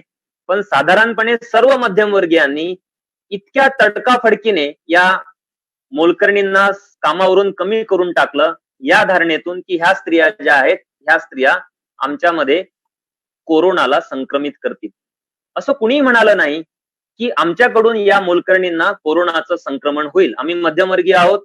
आमचा संबंध हा विमानातून प्रवास करणाऱ्या लोकांशी येतो. आम्ही एअरपोर्टला जातो किंवा आम्ही भारतामध्ये प्रवास करत होतो गेल्या 8-15 दिवसांमध्ये, 1 महिन्यामध्ये. तर आम्हाला कोरोनाचं संक्रमण झालं असेल, ते आमच्याकडून या महिलेला होऊ नये, अशा प्रकारची जाणीव या स्त्रियांमध्ये नव्हती. मी हे एवढ्यासाठी सांगतो आहे की स्त्रिया ज्या असतात त्या विभागलेल्या होत्या आणि ज्या प्रकारचं ची वागणूक ही मोलकरणींना तडकाफडकी दिली गेली, त्याचा एक परिणाम हा मध्यमवर्गीय स्त्रियांना तातडीने त्यांच्या हे लक्षात आलं की अतीव अशा प्रकारचं खूप तीव्र अशा प्रकारचे श्रम ह्या मोलकरणी ह्या कुटुंबांमध्ये करत होत्या, ज्या अचानकपणे त्याची जबाबदारी या स्त्रियांवरती आली. आता याचा डेटा, याचं स्टॅटिस्टिक्स जगभरातनं उपलब्ध आहे की किती एकूण श्रमापैकी किती श्रम हे स्त्रिया करत असतात. कौटुंबिक श्रमामध्ये स्त्रियांची भागीदारी किती जास्त आहे याच्याविषयीचं मापन अलीकडे व्हायला लागलेलं आहे. शासकीय पातळीवरती असं मापन होत नाही. म्हणजे श्रमाचं लिंगभावात्मक मापन हे शासनाच्या समित्या वगैरे करत नाहीत. जेव्हा श्रम आयोग स्थापन झालेला होता तेव्हा सुद्धा स्त्रीवाद्यांनी हा प्रयत्न केला की त्यांनी घरकामाच्या श्रमाचं मापन या श्रम आयोगाने करावं, यासाठी त्यांनी प्रयत्न केलेला होता. हे 2006च्या आसपासची गोष्ट आहे. पण घरामध्ये करत असणारे जे श्रम आहेत, म्हणजे घरकामाचे जे श्रम आहेत, जे एकतर मुख्यतः स्त्रिया उचलतात आणि ज्या स्त्रिया ह्या सुखवस्तू कुटुंबामधनं आलेल्या आहेत, त्या स्त्रियांमधल्या या घरकामाच्या श्रमाचं हस्तांतरण हे मोलकरणींच्याकडे होत असतं. हे एकूणच जे काही घरकामातले जे श्रम आहेत, त्या श्रमाचं नीटसं मापन हे अजूनही झालेलं नाही. अलीकडच्या काळामध्ये केअर वर्क ही संकल्पना वापरली जाते की केवळ घरकाम म्हणजे केवळ धुनी भांडी आणि स्वयंपाक केवळ एवढं नाही, तर कुटुंबामधले बालसंगोपन जे असेल किंवा वृद्धांची जी काळजी घ्यावी लागते आणि इतरही वृद्ध आणि बालक नसलेले जे तरुण आणि तत्सम अडल्ट जे आहेत, जे वयस्कर जे लोक आहेत, त्या सर्वच स्त्री पुरुषांच्या ची काळजी घेण्याचं जे काम आहे, ते काम प्रायः स्त्रियांना करावं लागतं. तर त्याला केअर वर्क ही संकल्पना अलीकडे मांडण्यात आलेली आहे. इमोशनल लेबर ही सुद्धा एक संकल्पना मांडण्यात आलेली आहे की साधारणपणे बालसंगोपन असेल तर बालक जे असतात ते स्त्रियाच नीट सांभाळू शकतात किंवा ज्येष्ठांची काळजी स्त्रियाच नीट घेऊ शकतात किंवा कोणी आजारी असेल तर ते काम स्त्रियाच चांगलं हाताळू शकतात. अशा ज्या धारणा आहेत, ह्या धारणांना एक प्रकारची याच्यामध्ये भावना तयार करण्यात आलेली आहे कृत्रिमपणे आणि असं सांगण्यात आलं की स्त्रिया अशा प्रकारच्या कामासाठी जास्त पात्र असतात. तर हे जे इमोशनल वर्क आहे, केअर वर्क जे आहे आणि इतर ज्या हाऊस होल्ड रिस्पॉन्सिबिलिटीज आहेत, त्या अचानकपणे स्त्रियांवरती येऊन पडल्या आणि गेल्या 2-2.5 महिन्यांमध्ये याच्याविषयीची खूप चर्चा ही अभ्यासकांनी आणि माध्यमांमधून करण्यात आलेली आहे की कोणत्या प्रकारचं बर्डन, कोणत्या प्रकारचा कामाचा भार हा घरातल्या स्त्रियांवरती वाढलेला होता. असे काही समाज आहेत ज्या समाजांमध्ये पुरुष जे आहेत ते पुरुष एक कुटुंबातल्या श्रमाच्या ची जबाबदारी ही त्यांनी अतिशय कमी रूपामध्ये केलेली आहे, म्हणजे मिनिमल रिस्पॉन्सिबिलिटी शेअर केलेली आहे आणि त्यामध्ये भारत येतो की जिथे पुरुष हे 1 तास दिवसातल्या 24 तासांपैकी 1 तासापेक्षा कमी काळ हे कुटुंबामधल्या श्रमासाठी वेचत असतात. उरलेला जो वेळ आहे तो मुख्यतः स्त्रिया त्या कुटुंबामधल्या श्रमामध्ये श्रमाची भागीदारी म्हणजे त्यांचा जो शेअर आहे तो त्या शेअर घेत असतात. आणि जेव्हा लॉकडाऊन जाहीर झालं तेव्हा घडलं असं की सर्वच्या सर्व सदस्य हे कुटुंबामध्ये बंद झाले, बाहेर जाण्याचं काही कारण नव्हतं आणि अशा वेळी या कामाचा जो ताण आहे तो ताण हा कुटुंबावरचा वाढलेला होता. दुसरा एक मुद्दा जो पुढे आलेला आहे तो हिंसेचा आहे. याची पण चर्चा खूप मोठ्या प्रमाणावर गेल्या 1-1.5 महिन्यामध्ये झालेली आहे. सर्वात पहिली बातमी जी आली बाहेर ती चीनमधनं आलेली होती. जेव्हा चीनमध्ये लॉकडाऊन जाहीर झालं, तेव्हा असं दिसून आलं, की मोठ्या प्रमाणावरती अ, घटस्फोटासाठीचे अर्ज हे चीनच्या संबंधित सरकारी जे खातं असेल त्या खात्याकडे दाखल झाले. आता आपल्याकडे काय घटस्फोटाकडे पाहण्याची एक खूप चुकीच्या धारणा समाजामध्ये रूढ आहेत. त्यामुळे भारतामध्ये थेट घटस्फोटाचा डेटा हा असा वाढला नाही आपल्याकडे. पण जिथे स्त्रिया ह्या अनेक कारणांमुळे स्वतंत्रपणे विचार करू शकतात आणि घटस्फोटाविषयी खूप नकारात्मक अशा सांस्कृतिक धारणा ज्या समाजामध्ये नाहीत, त्यामध्ये चीन आहे, त्यामध्ये अमेरिका आहे, त्यामध्ये युरोपमधले अनेक देश आहेत, की जिथे स्त्रियांना आत्मसन्मान आहे आणि या आत्मसन्मानामुळे घटस्फोट घेणे म्हणजे पुरुषांकडून आणि स्त्रियांकडून सुद्धा घटस्फोट घेण्याची जी एक प्रक्रिया असते, ह्या प्रक्रियेशी कुठल्याही प्रकारच्या प्रतिष्ठेच्या किंवा मान अपमानाच्या सांस्कृतिक धारणा ह्या जुळलेल्या नसतात. अशा समाजामध्ये आत्मसन्मानासाठी आणि स्वतःची स्वायत्तता अबाधित राखण्यासाठी घटस्फोट हा घेतला जातो. ती तेवढीच एक नॉर्मल गोष्ट असते, जेवढ्या इतर अनेक गोष्टी ह्या नॉर्मली आपण पाहत असतो. आणि म्हणून चीन हा असा देश आहे ज्या देशाने मोठ्या प्रमाणावरती स्त्री पुरुषांच्या संदर्भातल्या समतेचा विचार हा प्रस्थापित केलेला आहे. आणि म्हणून चीनची बातमी पहिल्यांदा आली की घटस्फोटाचं प्रमाण वाढलं. तेव्हा सामाजिक माध्यमांमधून ही बातमी ज्या पद्धतीने पसरवली गेली भारतामध्ये, म्हणजे वेगवेगळ्या व्हॉट्सअप आणि तत्सम ग्रुप्सवरून, तर त्यातनं असा एक भाव निर्माण झाला की बघा चीन सारखे देश, हे देश किती अनितिमान देश आहेत, किंवा त्या देशांमधल्या स्त्रिया ह्या किती चवचाल आहेत, किंवा त्या कशा घटस्फोटासाठी तयार असतात, किंवा त्या देशामधली कुटुंब व्यवस्था ही कशी भुसभुशीत अशा पायावरती उभी आहे. अशा प्रकारच्या धारणा ह्या या बातमीने भारतामध्ये तयार केल्या. मी काही स्त्रियांशी बोललो तेव्हा त्यांनी जवळपास नाक मुरडलं आणि असं सांगितलं की हे काय आहे, हे काहीतरीच देश आहे चीन वगैरे, आणि इथली कुटुंब व्यवस्था आणि भारतीय कुटुंब व्यवस्था यामध्ये फरक आहे. मला खूप वेळ गेला हे सांगण्यासाठी की असं नाही आहे. तुम्ही काही दिवसांनी बघाल की या लॉकडाऊनचे परिणाम जे स्त्रियांना भोगावे लागणार आहेत ते अतिशय विपरीत अशा परिणाम स्त्रियांच्या जीवनावरती होणार आहे. एकतर त्यांच्या श्रमाची मध्ये वाढ झालेली असेल, आणि दुसऱ्या बाजूला नवरे हवे असलेले असो अथवा नकोशे नवरे असो, ते दोन्ही प्रकारचे नवरे जेव्हा 24 तास कुटुंबामध्ये उपस्थित राहतील, तेव्हा त्यांच्या वेगवेगळ्या मागण्या आणि त्यांच्यामध्ये दडलेल्या ज्या वेगवेगळ्या इच्छा आकांक्षा असतील, विकृती असतील, त्या विकृती ह्या अक्राळ विक्राळ रूपामध्ये पुढे येतील आणि त्यांचा थेट परिणाम हा स्त्रियांच्या जीवनावरती झालेला असेल. म्हणजे एक साधा मुद्दा असा आहे की डोमेस्टिक व्हायलन्स म्हणजे कौटुंबिक हिंसेचा जो मुद्दा आहे, हा मुद्दा जगभर अनुभवायला येतो. आंतरराष्ट्रीय पातळीवरती असं म्हटलं जातं की प्रत्येक तिसरी स्त्रीने कुठल्या ना कुठल्या प्रकारची कौटुंबिक हिंसा ही अनुभवलेली आहे. आणि भारतामध्ये हे प्रमाण जवळजवळ निम्म्यापर्यंत आहे. काही कन्झर्वेटिव्ह स्टडीज असं सांगतात की 70% स्त्रिया ह्या कुठल्या ना कुठल्या प्रकारच्या कौटुंबिक हिंसेच्या बळी आहेत, किंवा त्यांना ती हिंसा ही अनुभवावी लागलेली आहे. याला जोडून असेही अभ्यास आले की ह्या अशा स्त्रिया आहेत की ज्यांना संधी मिळाली तर त्या घटस्फोट सहजपणे घ्यायला तयार होतील, कारण त्यांना ते कुटुंब नको आहे. आपल्यावरती कुठल्या तरी प्रकारची हिंसा करणारा नवरा, जी हिंसा ही शारीरिक असेल किंवा मानसिक असेल किंवा भाषिक असेल, अशा प्रकारची हिंसा लादणारा जो नवरा असतो, त्या नवऱ्यासोबत कुठल्याही आजच्या काळातल्या स्त्रीला, म्हणजे ती हिंदू असो, मुस्लिम असो, ख्रिस्ती असो, बौद्ध असो, कुठली स्त्री असो, तिला अशी हिंसा करणाऱ्या नवऱ्यासोबत आयुष्य घालवावं असं वाटणार नाही. आणि या एका तर्कानुसार किमान 70% स्त्रिया या अशा असू शकतात आज समाजामध्ये की ज्यांना या एका कारणासाठी, हिंसा या एका कारणासाठी प्रचलित कुटुंब व्यवस्था जी आहे ती कुटुंब व्यवस्था नाकारायची आहे. इतरही काही कारण निघाले तर हे प्रमाण 70च्या पुढे जाईल. कदाचित 80, 90, 95% स्त्रिया कुठलंही स्त्रीवादी प्रबोधन, म्हणजे ज्याला स्त्रीवाद्यांनी खरं तर एक कॉन्शियसनेस रेझिंग मुवमेंट असं म्हटलं की जाणीव जागृती करणारी चळवळ असं म्हटलं की ज्यामध्ये त्या स्त्रियांना पितृसत्तेविषयीचं आकलन देतात, त्यांना स्त्रीवादी भान देतात. असं भान नसताना सुद्धा ज्या ज्या प्रकारची अवहेलना, ज्या प्रकारची मानखंडना आणि ज्या प्रकारची हिंसा, शारीरिक अथवा सिम्बॉलिक म्हणजे प्रतिकात्मक हिंसा ही स्त्रियांना भोगावी लागते आहे, त्यामुळे किमान 70-80-90% स्त्रिया तशाही त्यांना जर पर्याय दिला तर ते प्रचलित कुटुंब व्यवस्था जी आहे ती कुटुंब व्यवस्था नाकारतील.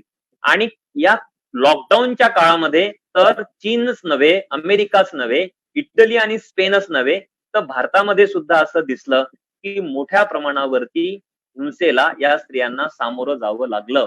आणि सरकारचं जे संबंधित खातं आहे स्त्रियांच्या संदर्भातलं, त्यांना एक मध्यंतरी असं वाचायला मिळालं की 1 महिन्याच्या काळामध्ये त्यांना 92,000 कॉल्स आलेत. एकतर आपल्याकडे कौटुंबिक हिंसेविषयी वाच्यता करण्याची प्रथा नाही. स्त्रिया सांगत नाहीत त्यांच्या सासू सासऱ्यांना किंवा आई वडिलांना किंवा भावाला किंवा बहिणीला की त्यांचा नवरा त्यांच्यावरती हिंसा करतो. आता हिंसेचे अनेक प्रकार आहेत, तर त्याच्या तपशिलामध्ये मी आता जाणार नाही. पण नवऱ्याकडून स्त्रियांवर जी हिंसा होत असते ती अनेक प्रकारची असते. त्यातली एक हिंसा जी आहे तिला म्हणजे फॅमिलियल रेप, रेप बाय हजबंड असं म्हटलं जातं. रिलेशनशिप मधले रेप असं म्हणतात. आणि बहुतेक स्त्रियांना आपल्या इच्छेविरुद्ध आपला नवरा आपल्याशी शरीर संबंध ठेवतो, म्हणजे तो बलात्कार करतो आणि अशा प्रकारचे नकोशे असलेले तिला नको असलेले शरीर संबंध हे एक प्रकारची हिंसा असते, याची पण जाणीव नाही. त्यामुळे अशा प्रकारची जाणीव जर स्त्रियांना झाली, जर त्यांना हिंसेची ही जी वेगवेगळी रूपं जर कळाली, तर हे जे कुटुंब नाकारण्याचं जे प्रमाण आहे ते जवळपास 90, 95, 99% जाण्याची शक्यता आहे. हा मुद्दा मी यासाठी उपस्थित करतो की कोरोना ही जी आपत्ती आहे आणि त्यामध्ये लॉकडाऊन मधले जे अनुभव आहेत ते अनुभव आपल्याला आपल्या समाजामधल्या वेगवेगळ्या संस्थांचं पुनर्मूल्यांकन करण्याची संधी देत आहेत. आणि अशी एक संस्था आहे जिचं पुनर्मूल्यांकन हे अतिशय तातडीचं बनलेलं आहे आणि ती आहे कुटुंब. कारण या कुटुंबामध्ये कोरोना लॉकडाऊनच्या काळामध्ये केवळ स्त्रियांवरचे श्रम वाढले नाहीत, तर स्त्रियांवरची हिंसा सुद्धा वाढली. पण भारतामध्ये केवळ हिंसा होती आहे म्हणून स्त्रिया ह्या काही घटस्फोटाकडे जात नाहीत. घटस्फोटाचा निर्णय हा खूप शेवटी घेतला जातो.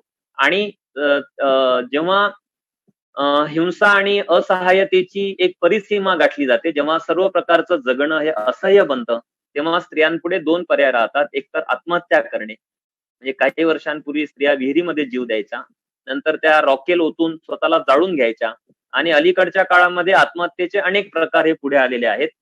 तर स्त्रियांना आत्महत्या करणे हा एक मार्ग असतो आणि दुसरा मार्ग हा घटस्फोट घेणे असतो.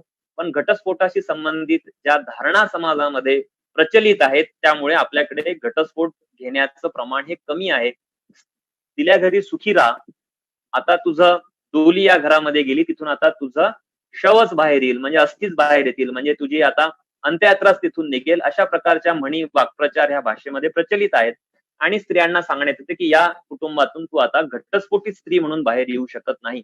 म्हणून आपल्याकडे घटस्फोटाचं प्रमाण फारसं वाढलं नाही चीन, युरोप, इटली, स्पेन सारखं, अमेरिकेसारखं. पण स्त्रियांवरची हिंसा ही वाढली. ती जेवढी नोंदवली गेली त्याच्या किमान 10 पट हिंसा ही प्रत्यक्षामध्ये असण्याची शक्यता आहे. आपल्याकडे नवऱ्याने जर हिंसा केली तर त्याची वाच्यता करायची नाही, अशा प्रकारची धारणा आहे.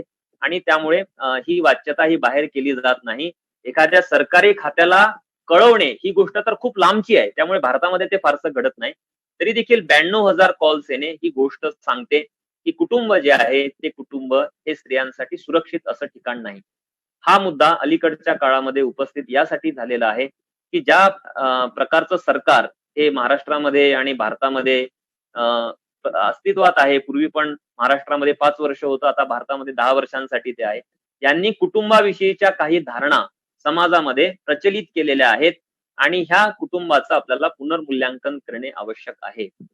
खूप वर्षांपूर्वी कुटुंबाची चर्चा ही हेनरी इब्सेन नावाच्या एका नाटककाराने, युरोपमधल्या एका नाटककाराने अ डॉल्स हाऊस हे नाटक लिहून सुरू केली आणि त्याने सांगितलं की कुटुंब हे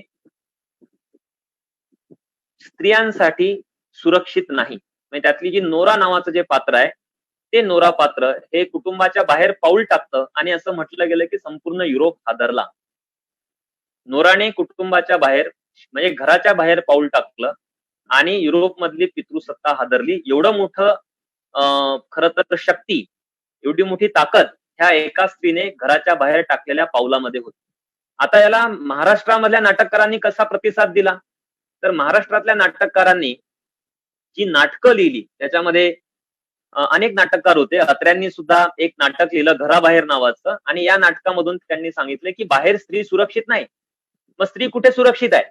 लॉकडाऊनच्या काळामध्ये दिसलं की स्त्री ही घरामध्ये सुरक्षित नाही आणि अत्रे सांगतायत की स्त्री ही बाहेर सुरक्षित नाही. त्यातलं घराबाहेर या नाटकातलं निर्मला नावाचं जे पात्र आहे ते असंच नोरासारखा बंड करतं खरं, पण नंतर तिला मातृत्वाचा पाझर फुटतो आणि ही निर्मला जी आहे ती पुन्हा घरामध्ये येते. तर अशी अतिशय प्रतिक्रियावादी, अतिशय कर्मठ अशा पितृसत्ताक धारणांनी भारित अशा प्रकारची कलाकृती ही अत्र्यांनी जन्माला घातली आणि घराचा जे क्रिटिक करण्याची शक्यता ही अ डॉल्स हाऊसने निर्माण केलेली होती. तशाच प्रकारचं क्रिटिक, तशाच प्रकारची समीक्षा ही भारतामधल्या हिंदू उच्च जातीय वगैरे म्हणवल्या जाणाऱ्या कुटुंब रचनेची करता येईल ती जी संधी होती, ती संधी अत्रे वगैरे सारखे आणि इतर जे रांगणेकर वगैरेंसारखे ज्यांनी कुलवधू वगैरे नाटकं लिहिली, ह्या सर्व नाटककारांनी ती संधी गमावली. आणि याचा परिणाम असा झाला की आपल्याकडे कुटुंबाकडे एक पाहण्याचा पारंपरिक एक दृष्टिकोन तयार झाला. मला असं वाटतं की कोरोना लॉकडाऊनच्या काळामध्ये स्त्रियांनी श्रम आणि हिंसा ह्या दोन ज्या बाबी अनुभवल्या भारतामध्ये, त्या लक्षात घेता आपण कुटुंबाच्या एकूण रचनेविषयी प्रश्न उपस्थित केले पाहिजे आणि प्रचलित जी पितृसत्ताक पुरुष प्रधान, पुरुषाला मध्यवर्ती ठेवणारी, नवऱ्याकडे सर्व प्रकारच्या अधिकारांचं केंद्रीकरण करणारी जी एक कुटुंब रचना आहे, त्या कुटुंब रचनेचा पुनर्विचार करण्याची संधी म्हणून याकडे आपण पाहिलं पाहिजे. अन्यथा आपण या पुनर्विचाराचा प्रश्न समाजामध्ये नेऊ शकत नाही. आता ही संधी आहे. त्यामध्ये कुटुंबासोबत आपल्याला विवाहही जोडला पाहिजे की ज्या प्रकारची विवाह रचना ही भारतामध्ये अस्तित्वात आहे, त्या विवाहासह कुटुंबाचा पुनर्रचनेचा प्रश्न हा आपण आता चर्चेचा आणि प्रबोधनाचा प्रश्न केला पाहिजे.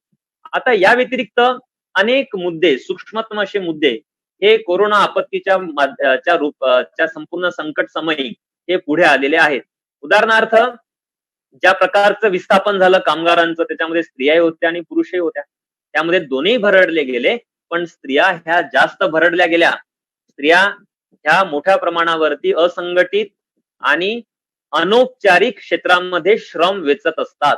तुम्ही कुठल्याही गव्हर्नमेंट इस्टॅब्लिशमेंट कडे बघा, तुम्हाला असं दिसतं की सर्व मोठ्या इस्टॅब्लिशमेंटच्या पुरुषांनी प्रभावित आहेत. अशा अनेक विद्यापीठ आहेत, सावित्रीबाई फुले पुणे विद्यापीठासारखे, की ज्या विद्यापीठामध्ये अजून महिला कुलगुरू व्हायची आहे. नांदेड स्वामी रामानंद तीर्थ मराठवाडा विद्यापीठ, अशी अनेक विद्यापीठ आहेत.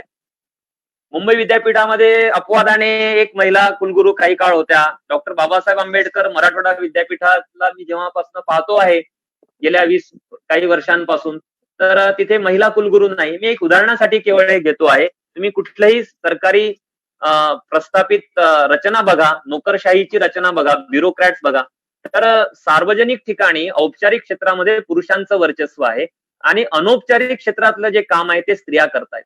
त्यामुळे पटापट ज्या नोकऱ्या गेल्या त्या स्त्रियांच्या गेल्या, कारण त्यांना सहजपणे नोकरीतून काढून टाकता येतं. म्हणून स्त्रियांना जास्त प्रमाणामध्ये नोकऱ्या गमवाव्या लागल्या, कारण त्या अनौपचारिक क्षेत्रामध्ये काम करत होत्या किंवा त्यांचं श्रममूल्यही कमी झालं.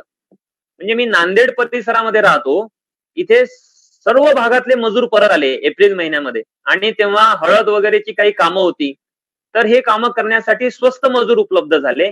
तर काही खेड्यांमधून स्त्रियांना 80 रुपये 100 रुपये पर्यंत एका दिवसाची मजुरी देण्यात आली आणि त्यांच्याकडून 8 तास काम हे करून घेण्यात आलं.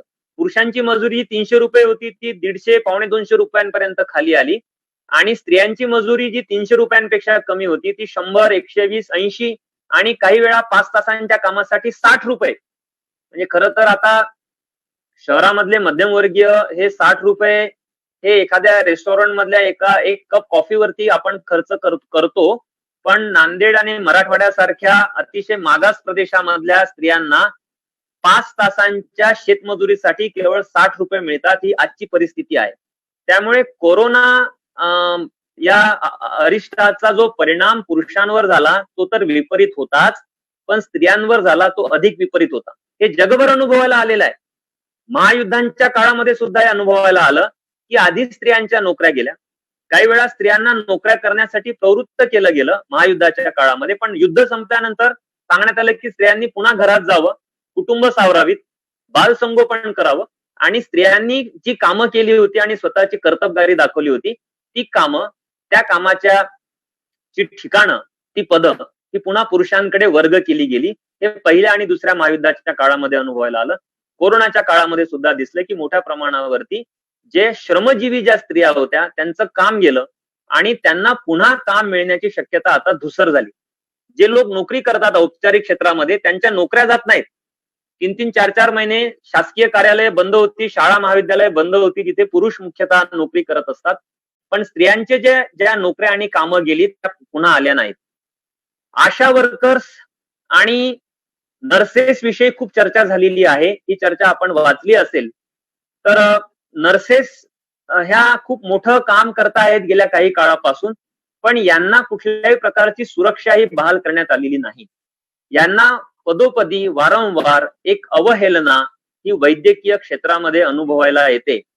जी सुरक्षा ही डॉक्टरांना बहाल करण्यात आली किंवा जे किट्स, महागडे किट्स जे होते, पीपी वगैरे किट्स, हे पुरुष डॉक्टर, मुख्यतः पुरुष होते डॉक्टर्स असतात, तर ते जे अफोर्ड करू शकत होते त्या प्रकारच्या किट्स या नर्सेसला दिल्या गेल्या नाहीत. मध्यंतरी एक लेख इकॉनॉमिक अँड पॉलिटिकल वीकली मध्ये आला आणि त्यांनी एक शब्द प्रयोग केला. तो शब्द प्रयोग होता की डॉक्सप्लेनेशन, म्हणजे जसं मॅन्सप्लेनेशन असं म्हटलं जाते की पुरुषांनी दिलेला युक्तिवाद, पुरुषांनी केलेले विधानं, पुरुषांनी वापरलेली भाषा ही स्वतःच एक विवेकाधिष्ठित भाषा असते असं पुरुष समजतात. तसंच वैद्यकीय क्षेत्रामध्ये डॉक्टर्स ज्या प्रकारची भाषा ही नर्सेससाठी वापरतात किंवा ज्या प्रकारचा भाव त्यांचा या महिला कर्मचाऱ्यांविषयी असतो आणि ज्या प्रकारचा युक्तिवाद ते करतात, त्या सगळ्यांना मिळून या अभ्यासिकेने डॉक्सप्लेनेशन अशी एक संकल्पना वापरली. त्यांनी असा प्रश्न उपस्थित केला की ज्या नर्सेससाठीचं जे महामंडळ असतं, जे बोर्ड असतं किंवा काउन्सिल जे असतं, त्या काउन्सिलचे प्रमुख सुद्धा हे डॉक्टर असतात आणि पुरुष डॉक्टर असतात. म्हणजे नर्सेससाठीचं महामंडळ असेल तर एवढ्या हजारो लाखो नर्स असतात, त्या नर्सेस पैकी एकही नर्स ही पात्र वाटू नये सरकारला की जे त्या काउन्सिलचं प्रमुख पद भूषवेल आणि निर्णय घेईल. हे जे डॉक्टर्स असतात, ज्यांचा नर्सेसकडे पाहण्याचा दृष्टिकोन हा पूर्वग्रहांनी प्रभावित असतो, ते डॉक्टर्स या नर्सेस विषयी काय बरं निर्णय घेऊ शकतील? त्यांच्या वतीने निर्णय घेण्याची कोणती पात्रता या डॉक्टरांकडे असते, असा एक प्रश्न त्यांनी उपस्थित केला. आणि गेल्या 2, 2.5, 3 महिन्यांमध्ये विशेषतः 3 प्रकारच्या स्त्री कामगारांना खूप मोठं संकट हे पेलावं लागलं. त्यातलं एक ज्या होत्या त्या सफाई कामगार होत्या. तुम्ही पुणे, मुंबई, नागपूर वगैरे महानगरपालिकांचा डेटा बघा, असं दिसतं की 70% जे सफाईचं जे काम आहे, जे असंघटित क्षेत्रातलं आहे, ज्यासाठी कमी श्रममूल्य दिलं जातं, ते स्त्रिया करतात. त्या अस्पृश्य पूर्वाश्रमीच्या अस्पृश्य जातीच्या स्त्रिया आहेत, दलित स्त्रिया आहेत, शेड्यूल कास्ट कम्युनिटीच्या त्या स्त्रिया आहेत, त्या हे काम करत होत्या. आणि लॉकडाऊनच्या काळामध्ये सुद्धा शहराची स्वच्छता काही थांबलेली नव्हती. दुसरं जे आशा वर्कर्स आहेत, त्यांना साध्या 500,000 रुपयांच्या वेतनवाढीसाठी संप करावे लागले, मोर्चे काढावे लागले. आणि ज्यांच्यावरती ग्रामीण भागामधल्या आरोग्याची धुरा खरं तर सरकारने ज्यांच्या खांद्यावर ठेवलेली होती, त्यांना अल्प वेतनी ठेवण्यात आलेलं होतं. आणि या स्त्रियांना या लॉकडाऊनच्या काळामध्ये त्यांच्यावरचं बर्डन वाढलं, त्यांच्यावरचा कामाचा बोजा वाढला, त्यांच्यावर सरकारने वेगवेगळी कामं लादली, पण त्यांच्या वाट्याला आलेलं अल्प वेतनी पण आणि अवहेलना ही कमी झाली नाही. आणि तिसरं म्हणजे वैद्यकीय क्षेत्रामधल्या ह्या नर्सेस आहेत. बरेच डॉक्टर्स हे पळून गेले, निघून गेले, त्यांनी सोयीनुसार निर्णय घेतले, पण हॉस्पिटल्स मधल्या ज्या नर्सेस होत्या त्यांना पळून जाता आलं नाही. 1 महिन्याचा जरी पगार झाला नाही तर या श्रमजीवी वर्गाला कुटुंब सावरणे हे अवघड जातं. त्यामुळे नर्सेस ज्या होत्या त्या हॉस्पिटल सोडून पळून गेल्या नाहीत. ना शासकीय हॉस्पिटल्स मधल्या नर्सेस पळून गेल्या, ना खासगी रुग्णालयांमधल्या नर्सेस पळून गेल्या. त्या काम करतायत. कोरोना बाधित जे रुग्ण आहेत त्या रुग्णांच्या शारीरिकदृष्ट्या सर्वात जास्त जवळ ह्या नर्सेस आहेत आणि त्यांच्या सुरक्षेचा प्रश्न, त्यांच्या वेतनाचा प्रश्न, त्यांच्या श्रम काळाचा प्रश्न, म्हणजे ते 8 तास, 12 तास, 16 तास ड्युटी करतात. 3-4 हजार रुपये पगार असणाऱ्या नर्सेस मी स्वतः पाहिलेल्या आहेत, ज्या 8 तास काम करतात आणि आठवड्याची जी सुट्टी असते ती सुद्धा सरेंडर करतात आणि ते त्या दिवशी सुद्धा 8 तास अधिक काम करून थोडंफार वेतन स्वतःसाठी वाढवून घेतात. तर हे जे क्षेत्र आहे या क्षेत्रांमध्ये सुद्धा अतिशय विदारक अनुभव हे स्त्रियांच्या वाट्याला आलेले आहेत. LGBTQ समूह याच्याविषयी आपण नेहमी समाजामध्ये वाचत असतो, चर्चा करत असतो, वेगवेगळे न्यायालयाचे निर्णय वाचतो, आपल्या धारणा बनवतो, त्या व्यक्तही करतो. पण ह्या समुदायावरती ह्या कोरोना पॅन्डेमिक संपूर्ण संकटामध्ये जे लॉकडाऊन वगैरे जाहीर झालं तेव्हा या समाजावरती काय बेतलं असेल याची चर्चा ही माध्यमांमधून फारशी केली गेली नाही. ज्या प्रॉस्टिट्यूट्स होत्या, प्रॉस्टिट्यूशन तर असा एक म्हणजे त्याला भारताने लिगलाइजही केलेलं नाही आणि संपुष्टातही आणलेलं नाही. म्हणजे काही एनजीओज वगैरे आहेत त्या म्हणतात त्याला लिगलाइज करा. जसे इतर नोकरदार आहेत, श्रमजीवी आहेत, तशा ह्या सुद्धा स्त्रिया ह्या श्रमजीवी आहेत, त्या विशिष्ट अशा प्रकारचं श्रम करणार आणि त्याच्या मोबदल्यामध्ये त्यांना काय दिलं जावं, काय त्यांना मिळावं याविषयीचे नियम कायदे सरकारने करावेत अशा मागण्या करणाऱ्या काही संस्था आहेत.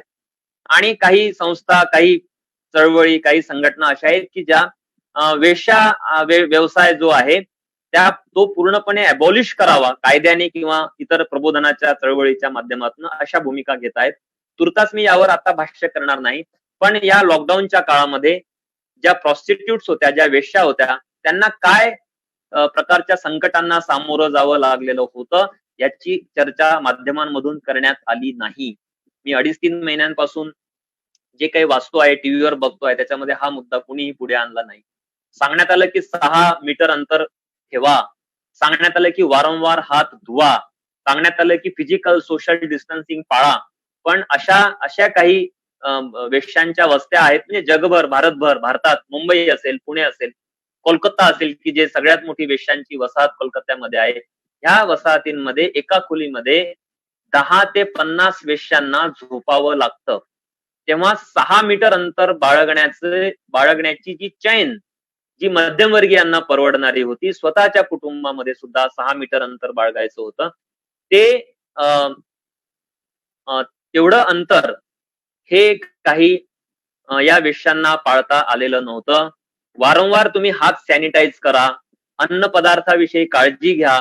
म्हणजे मध्यमवर्गीय कुटुंबांमध्ये गेल्या 2-2.5 महिन्यांपासून जेव्हा भाजी विकत घेतली जाते तेव्हा 24 तास, 48 तास, 72 तास जे काही त्यांची समजूत आहे त्या समजुतीप्रमाणे त्या भाजीला ते हात लावत नाहीत किंवा त्याला सॅनिटाईज करून घेतात, हात न लावता त्यांना उकळतात वगैरे, एवढी काळजी घेतली जाते. पण ह्या ज्या स्त्रिया आहेत प्रॉस्टिट्यूट्स, ह्या स्वतःचा स्वयंपाक स्वतः करू शकत नाहीत. त्यांना बाहेरून तयार केलेले जे पदार्थ असतात, जे अत्यंत अनहायजेनिक अशा कंडिशन्स मध्ये तयार केले जातात, ज्याची न्यूट्रिशियस व्हॅल्यू ही खूप कमी असते, अशा बाहेर तयार केलेल्या पदार्थांवरती गुजराण करावी लागते.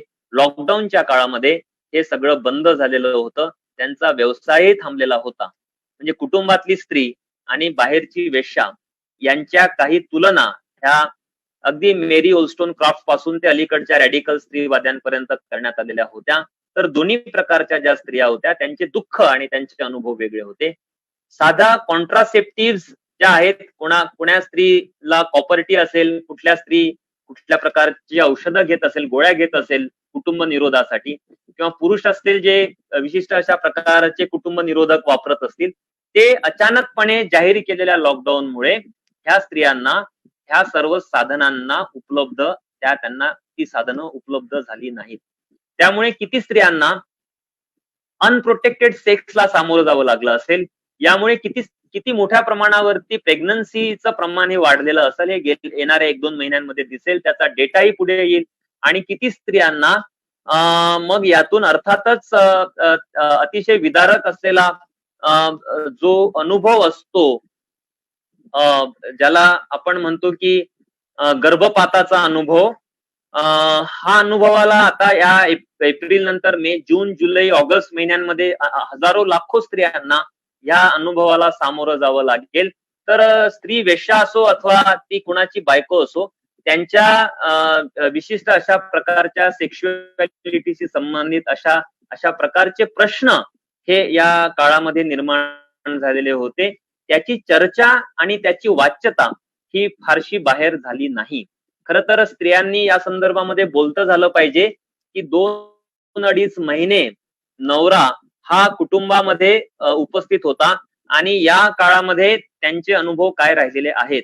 किमान मध्यमवर्गीय स्त्रियांना जेव्हा नवरे हे 8 तासासाठी किंवा 10 तासांसाठी नोकरीच्या निमित्ताने बाहेर असतात, तर तेवढा 8-10 तासांचा जो काळ असतो, हा काळ या स्त्रियांसाठी एक दिलासा देणारा काळ असू शकतो. बऱ्याच स्त्रियांचा अनुभव आहे की तो त्यांचा एक प्रायव्हेट स्पेस तयार होतो आणि त्या काळामध्ये मग त्यांच्या आवडीनिवडी वाचन, लेखन असेल किंवा काही छंद असतील, त्या छंद जोपासू शकतात किंवा शेजारणीशी गप्पा मारू शकतात, जे पूर्वीच्या काळामध्ये अगदी सहज घडायचं की दुपारी ज्या स्त्रिया असत त्या शेजारणीशी गप्पा मारायच्या आणि स्त्रीवाद्यांनी याविषयीचे जे अभ्यास केले त्यातनं पुढे आलं की शेजारणीशी हितगुज करणे हे केवळ वेळ घालवणे नव्हतं, तर आपल्या जीवनामधलं जे दुःख होतं, आपल्या जीवनामधले जे नकोशे जे अनुभव होते, जे अनुभव स्त्रिया ह्या पुरुषांसोबत शेअर करू शकत नव्हत्या, ते अनुभव 2 शेजारणी म्हणजे सखी ह्या त्यांचं जे हितगुज चालतं त्या हितगुजामधून अगदी सहजपणे, निर्मळपणे एकमेकांवर विश्वास ठेवून त्या या अनुभवांची देवाणघेवाण ह्या करत होत्या.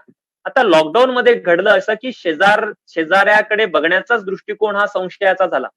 त्यामुळे पुरुष ज्या पद्धतीने मोबाईल वापरत असत आणि व्हॉट्सअप ग्रुप्स हे पुरुषांनी तयार केलेले असतात. मुख्यतः 90% जास्त व्हॉट्सअप ग्रुप्स हे पुरुषांनी तयार केलेले आहेत. म्हणजे मी अनेक ग्रुप्सचा सदस्य आहे, पण मी अशा एकाही ग्रुपचा सदस्य नाही जो ग्रुप हा स्त्रीने क्रिएट केलेला आहे. म्हणजे खरं तर मी वेगवेगळ्या चळवळींशी संबंधित असलेली व्यक्ती आहे. तरी देखील मी ज्या सर्व व्हॉट्सअप ग्रुप्सचा मेंबर आहे, ते सर्व ग्रुप्स हे पुरुषांनी तयार केलेले ग्रुप्स आहेत. मग स्त्रिया व्हॉट्सअपचे ग्रुप्स बनवतात, पण ते पुरुषांना त्या ग्रुप्सचा सदस्य करून घेण्या एवढं धैर्य दाखवू शकत नाही. एवढा मिसयूज हा सोशल मीडियाचा, व्हॉट्सअप, फेसबुक वगैरेचा पुरुषांकडून होतोय. एक प्रकारची भीती असते या स्त्रियांना पुरुषांकडून की काय प्रकारच्या अपेक्षा हे पुरुष या सोशल मीडियावरून स्त्रियांकडून करतील, आणि म्हणून पुरुष हे व्हॉट्सअप आणि फेसबुक वगैरेचा उजळ माथ्याने खरं तर ते वापर करतात. लॉकडाऊनच्या काळामध्ये मोठ्या प्रमाणावरती ग्रुप्स तयार झालेत, मोठ्या प्रमाणावरती विनोदांचं पण शेअरिंग झालं. काही देशांनी तर पोर्नोग्राफीवरचे बंधनं सुद्धा उठवले, जे मुख्यतः पुरुषांच्या लालसेसाठी तयार करण्यात आलेले व्हिडिओज असतात. तुम्ही फेसबुक बघा, फेसबुकवरती असे व्हिडिओज हे अगदी खुलेपणाने अपलोड करण्यात येत आहेत. फेसबुक पण त्याला उत्तेजना देत आहे आणि मोठ्या प्रमाणावरती हे व्हिडिओज हे सहजपणे उपलब्ध करण्यात आले आणि ते पाहिले जात आहेत. असं म्हटलं गेलं एक छुपेपणाने की पोर्नोग्राफिक व्हिडिओज उपलब्ध करून द्या, म्हणजे पुरुष हे कुटुंबाच्या बाहेर पडणार नाहीत. ते स्वतःचं मनोरंजन करतील आणि मग ते कुटुंबामध्ये रत होतील, म्हणजे ते मशगूल होतील आणि कुटुंबाच्या बाहेर पडणार नाहीत, म्हणजे परिणामी कोरोनाचा प्रसार हा होणार नाही. त्यामुळे कोरोनाच्या प्रसाराचा संबंध हा पोर्नोग्राफीशी कसा आहे, पितृसत्तेशी कसा आहे, आणि असे पोर्नोग्राफिक व्हिडिओज पाहणारे जे पुरुष आहेत ते कुटुंबामधल्या आपल्या स्वतःच्या पत्नीसोबत किंवा कुटुंबातल्या इतर स्त्रियांसोबत किंवा पाजारी ज्या स्त्रिया आहेत त्यांच्यासोबत किंवा कामाच्या ठिकाणच्या ज्या स्त्रिया आहेत त्यांच्याविषयी काय धारणा बाळगतील याचा तुम्ही विचार करू शकता. तुम्ही स्वतः हे पोर्नोग्राफिक व्हिडिओज पाहू शकता, त्यांचा अभ्यास करू शकता आणि त्यांचा काय परिणाम हा या पुरुषांच्या मानसिकतेवरती होत असेल याचाही तुम्ही विचार करू शकता. आता शेवटचा एक मुद्दा मी उपस्थित करेन आणि थांबेल, कारण हे एक मोठा दीर्घ असा चर्चेचा विषय असू शकतो. पण याचा परिणाम हा येणाऱ्या काळामध्ये स्त्रियांच्या जीवनावरती खूप विपरीत असा होणार आहे. एकतर स्त्रिया मोठ्या प्रमाणावरती कुटुंबामध्ये पुन्हा मागे ढकलल्या गेलेल्या आहेत. म्हणजे वसतिगृह बंद झालेली आहेत. मुली शिकत होत्या. नांदेड हे उच्च शिक्षणाचं एक केंद्र आहे मराठवाड्यामधलं. तसं पुणे आहे, मुंबई आहे, नागपूर आहे, मोठी मोठी शहरं आहेत, औरंगाबाद आहे आणि भारतामध्ये शेकडो शहरं आहेत. या शहरांमध्ये वसतिगृह होती, या वसतिगृहांमध्ये स्त्रिया शिकत होत्या. वर्किंग विमेनचे हॉस्टेल्स होते, या हॉस्टेल्समध्ये स्त्रिया राहत होत्या, म्हणजे त्या कुटुंबापासून लांब राहत होत्या. बऱ्याच स्त्रिया ह्या नोकरी करत होत्या आणि नोकरीच्या निमित्ताने त्या कुटुंबामधनं 6 तास, 8 तास, 10 तास या बाहेर सार्वजनिक जीवनामध्ये स्वतःच काळ हा व्यतीत करत होत्या. ह्या अनेक स्त्रिया, असंघटित क्षेत्रामध्ये काम करणाऱ्या स्त्रिया, ह्या सर्व स्त्रिया कुटुंबामध्ये ढकलल्या गेल्या लॉकडाऊनच्या काळामध्ये आणि त्यांना सांगण्यात आलं की तुम्ही कुटुंब सोडू नये आणि याचा दीर्घकाळ परिणाम होणार आहे. इकॉनॉमी कधी सावरली जाईल माहिती नाही, पण या इकॉनॉमीमध्ये ह्या स्त्रिया अगदी सहजपणे पुन्हा एकदा सामावून घेतल्या जाणार नाहीत. ज्या स्त्रिया खेड्यामधून शहरामध्ये गेलेल्या होत्या, त्या चाळींमध्ये राहत होत्या, त्यांचे नवरे कामगार होते किंवा काही नोकरदार होते किंवा काही कंपन्यांमध्ये काम करत होते, त्या स्त्रियांना शहरामध्ये उपलब्ध असलेला जो उदारमतवादी अवकाश होता तो उपलब्ध होता. त्यांचं जीवन बदललेलं होतं, त्यांच्या धारणा बदललेल्या होत्या, त्यांचा दृष्टिकोन बदललेला होता. त्यांची जी मुलं मुली होत्या त्यांनी आधुनिक दृष्टी स्वीकारलेली होती. शहरी जो एक उदार असा एक जो अवकाश असतो त्या अवकाशामध्ये त्यांचं बालपण जात होतं. हे सर्व कुटुंब हे पुन्हा गावाकडे आलेले आहेत आणि शहर आणि गाव याच्यामधला जो फरक आहे तो केवळ भौगोलिक फरक नाही, तो सांस्कृतिक फरक आहे, तो कल्चरल गॅप आहे. आणि खेड्यांमध्ये ज्या प्रकारची सामंती एक मानसिकता असते, एक कठोर अशी सरंजामी स्वरूपातली जी पितृसत्ता असते, त्या पितृसत्तेचा प्रत्यय आता या लाखो कोट्यावधी ज्या स्थलांतरित स्त्रिया पुन्हा गावाकडे गेलेल्या आहेत त्या अनुभवत आहेत. म्हणजे तिकडे वस्त्या असतील तर त्या मिश्र असतील. मुंबई सारख्या पुण्यासारख्या ठिकाणी मिश्र वस्त्या आहेत कामगारांच्या, पण ह्या जेव्हा स्त्रिया पुन्हा आल्या तेव्हा त्या त्यांच्या जातींच्या वस्त्यांमध्ये गेल्या, जातीच्या कुटुंबामध्ये बंदिस्त झाल्या, त्यांची ओळख त्यांच्या जातीनुसार ठसवली जाते, अशी ही खेडी असतात. त्यामुळे या असाही परिणाम ह्या कुटुंबातल्या स्त्रियांवर होईल. कुटुंबाची रचना ही पुन्हा कठोर होण्याची शक्यता आहे. पुन्हा पितृसत्ताक अशा प्रकारच्या ज्या धारणा आहेत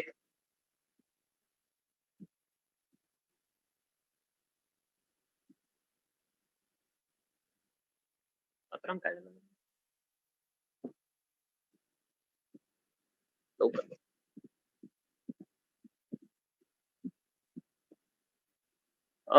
ज्या धारणा आहेत त्या धारणा डोकं वर काढण्याची शक्यता आहे. तर याचा काय परिणाम होईल याचं एक फक्त आपल्याला लक्षात यावं म्हणून मी एक उदाहरण घेईल की शिक्षण क्षेत्रावर याचा काय परिणाम होईल, स्त्रियांच्या शिक्षणावर काय परिणाम होईल. तर खूप विपरीत परिणाम होईल. एकतर मोठ्या प्रमाणावर प्रायव्हेटायझेशन वाढेल, ऑनलाईन शिक्षणाच्या नावाखाली वरच्या वर्गासाठीची एक चंगळ बनेल की अगदी पहिलीपासून ते पीएचडी पर्यंतचे धडे हे आता ऑनलाईन देण्यात यावेत असं सरकार सुद्धा म्हणत आहे.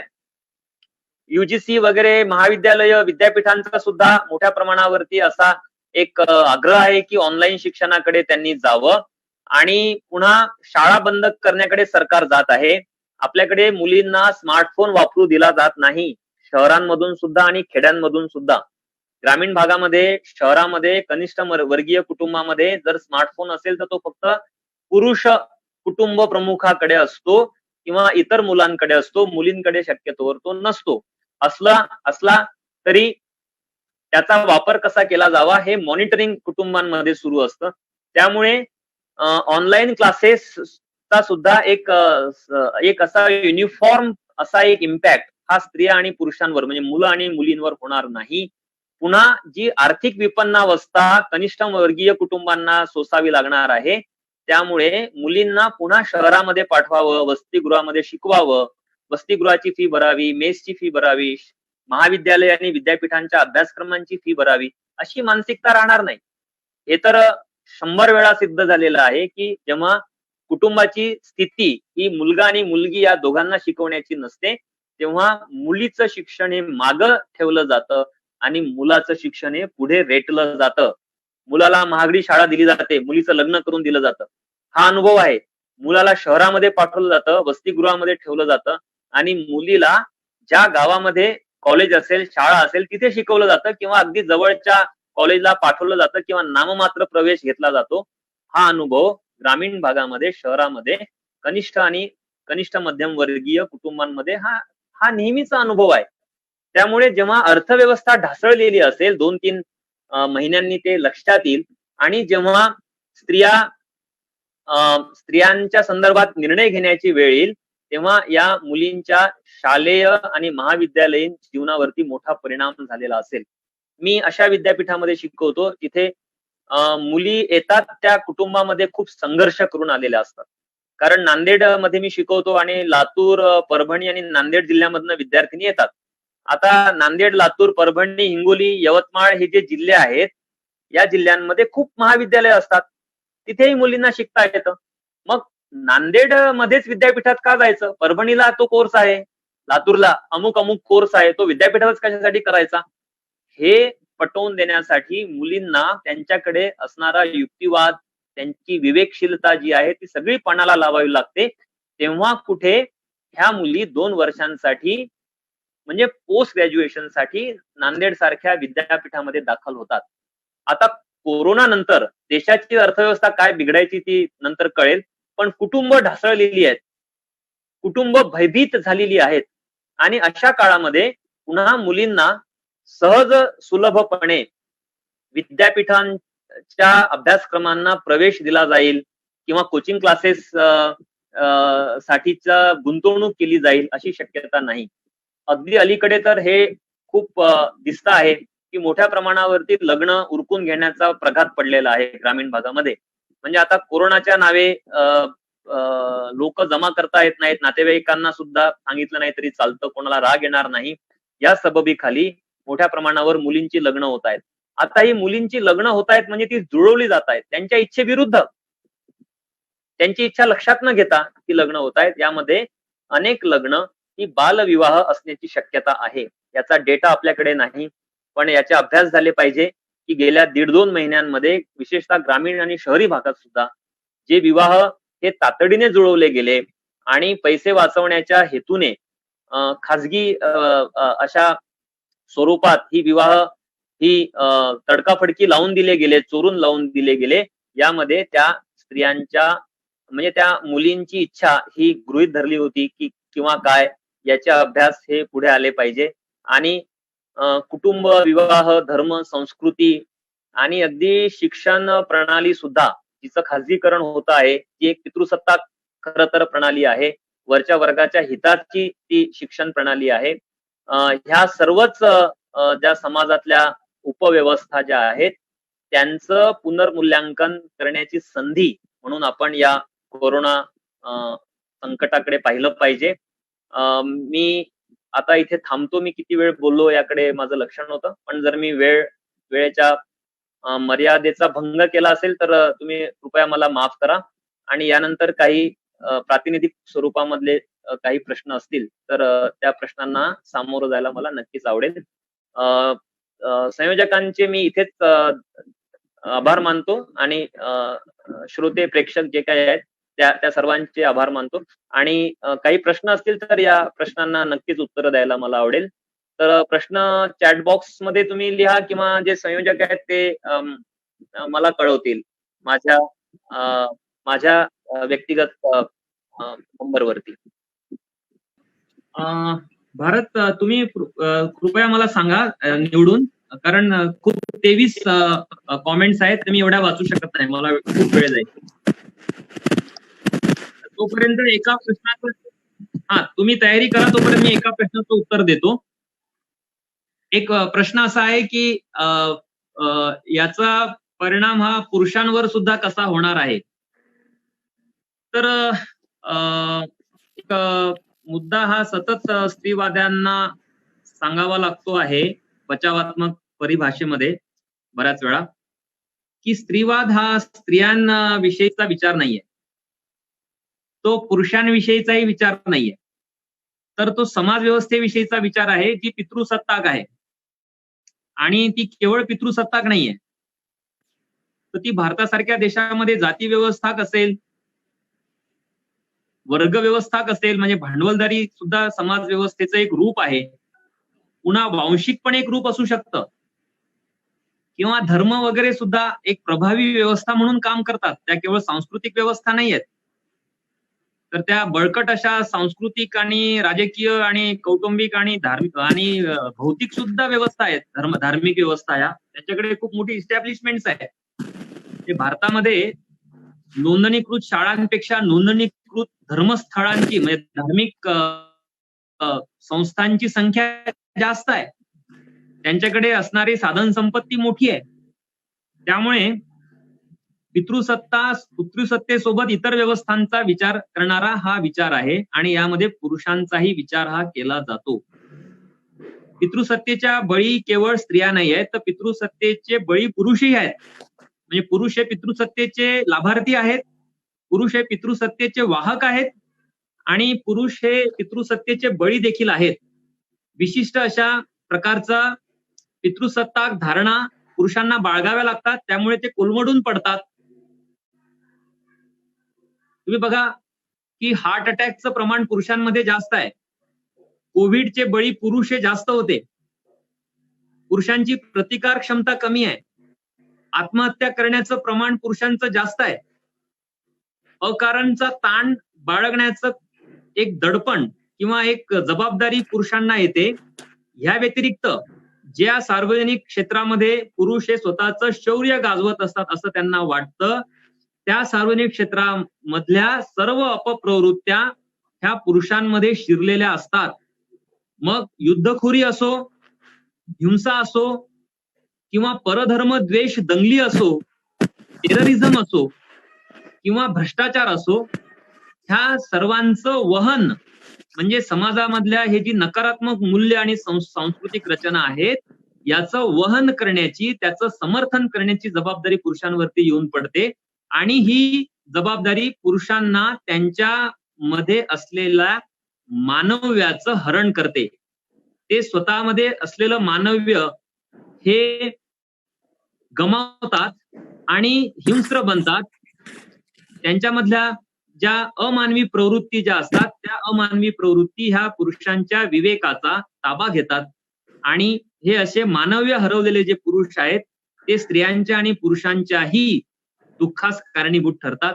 त्यामुळे स्त्रीवाद जो आहे तो केवळ स्त्रियांना मुक्त करणारा विचार नाही, तर स्त्रियांसह पुरुषांना अशा प्रकारच्या अमानवी, अशा प्रकारच्या वर्तन बंधापासून आणि अमानवी अशा प्रकारच्या धारणांपासून, प्रवृत्तींपासून मुक्त करणारा विचार आहे. त्यामुळे पुरुषांवर पण याचे वाईट परिणाम झालेलेच आहेत. पण पितृसत्ताक संपूर्ण झिंग जी असते त्याचं जे सावट असतं, त्याचा जो प्रभाव पुरुषांवरती असतो, तो प्रभाव हा त्यांना आपणही पितृसत्तेचे बळी आहोत याचा प्रत्यय येऊ देत नाही. त्यामुळे आता अलीकडे स्त्रीवादी काय सांगतायत की मी अलीकडे एक डिबेट वाचला की आपल्या अपत्यांना स्त्रीवादी म्हणून आपण कसं त्याचं संगोपन करायचं, how to rear your child as feminist. तुम्ही जर त्यांना स्त्रीवादी म्हणून त्यांना जर त्यांचं संगोपन केलं नाही, त्यांचं पालन पोषण म्हणजे त्यांना तशा प्रकारची घडवणूक जर त्यांची केली नाही, तर अर्थातच तुमची जी बालकं आहेत, स्त्री असो अथवा पुरुष, त्यांना एक पितृसत्ताक मानसिकता त्यांची आपोआपच तयार होणार आहे. त्यामुळे तुमच्या पुढे पर्याय एवढाच आहे की त्यांना तुम्ही पितृसत्ताक त्यांची जडणघडवणूक करणार आहात की त्यांना तुम्ही लिंगभाव संवेदनशील बनवणार आहात.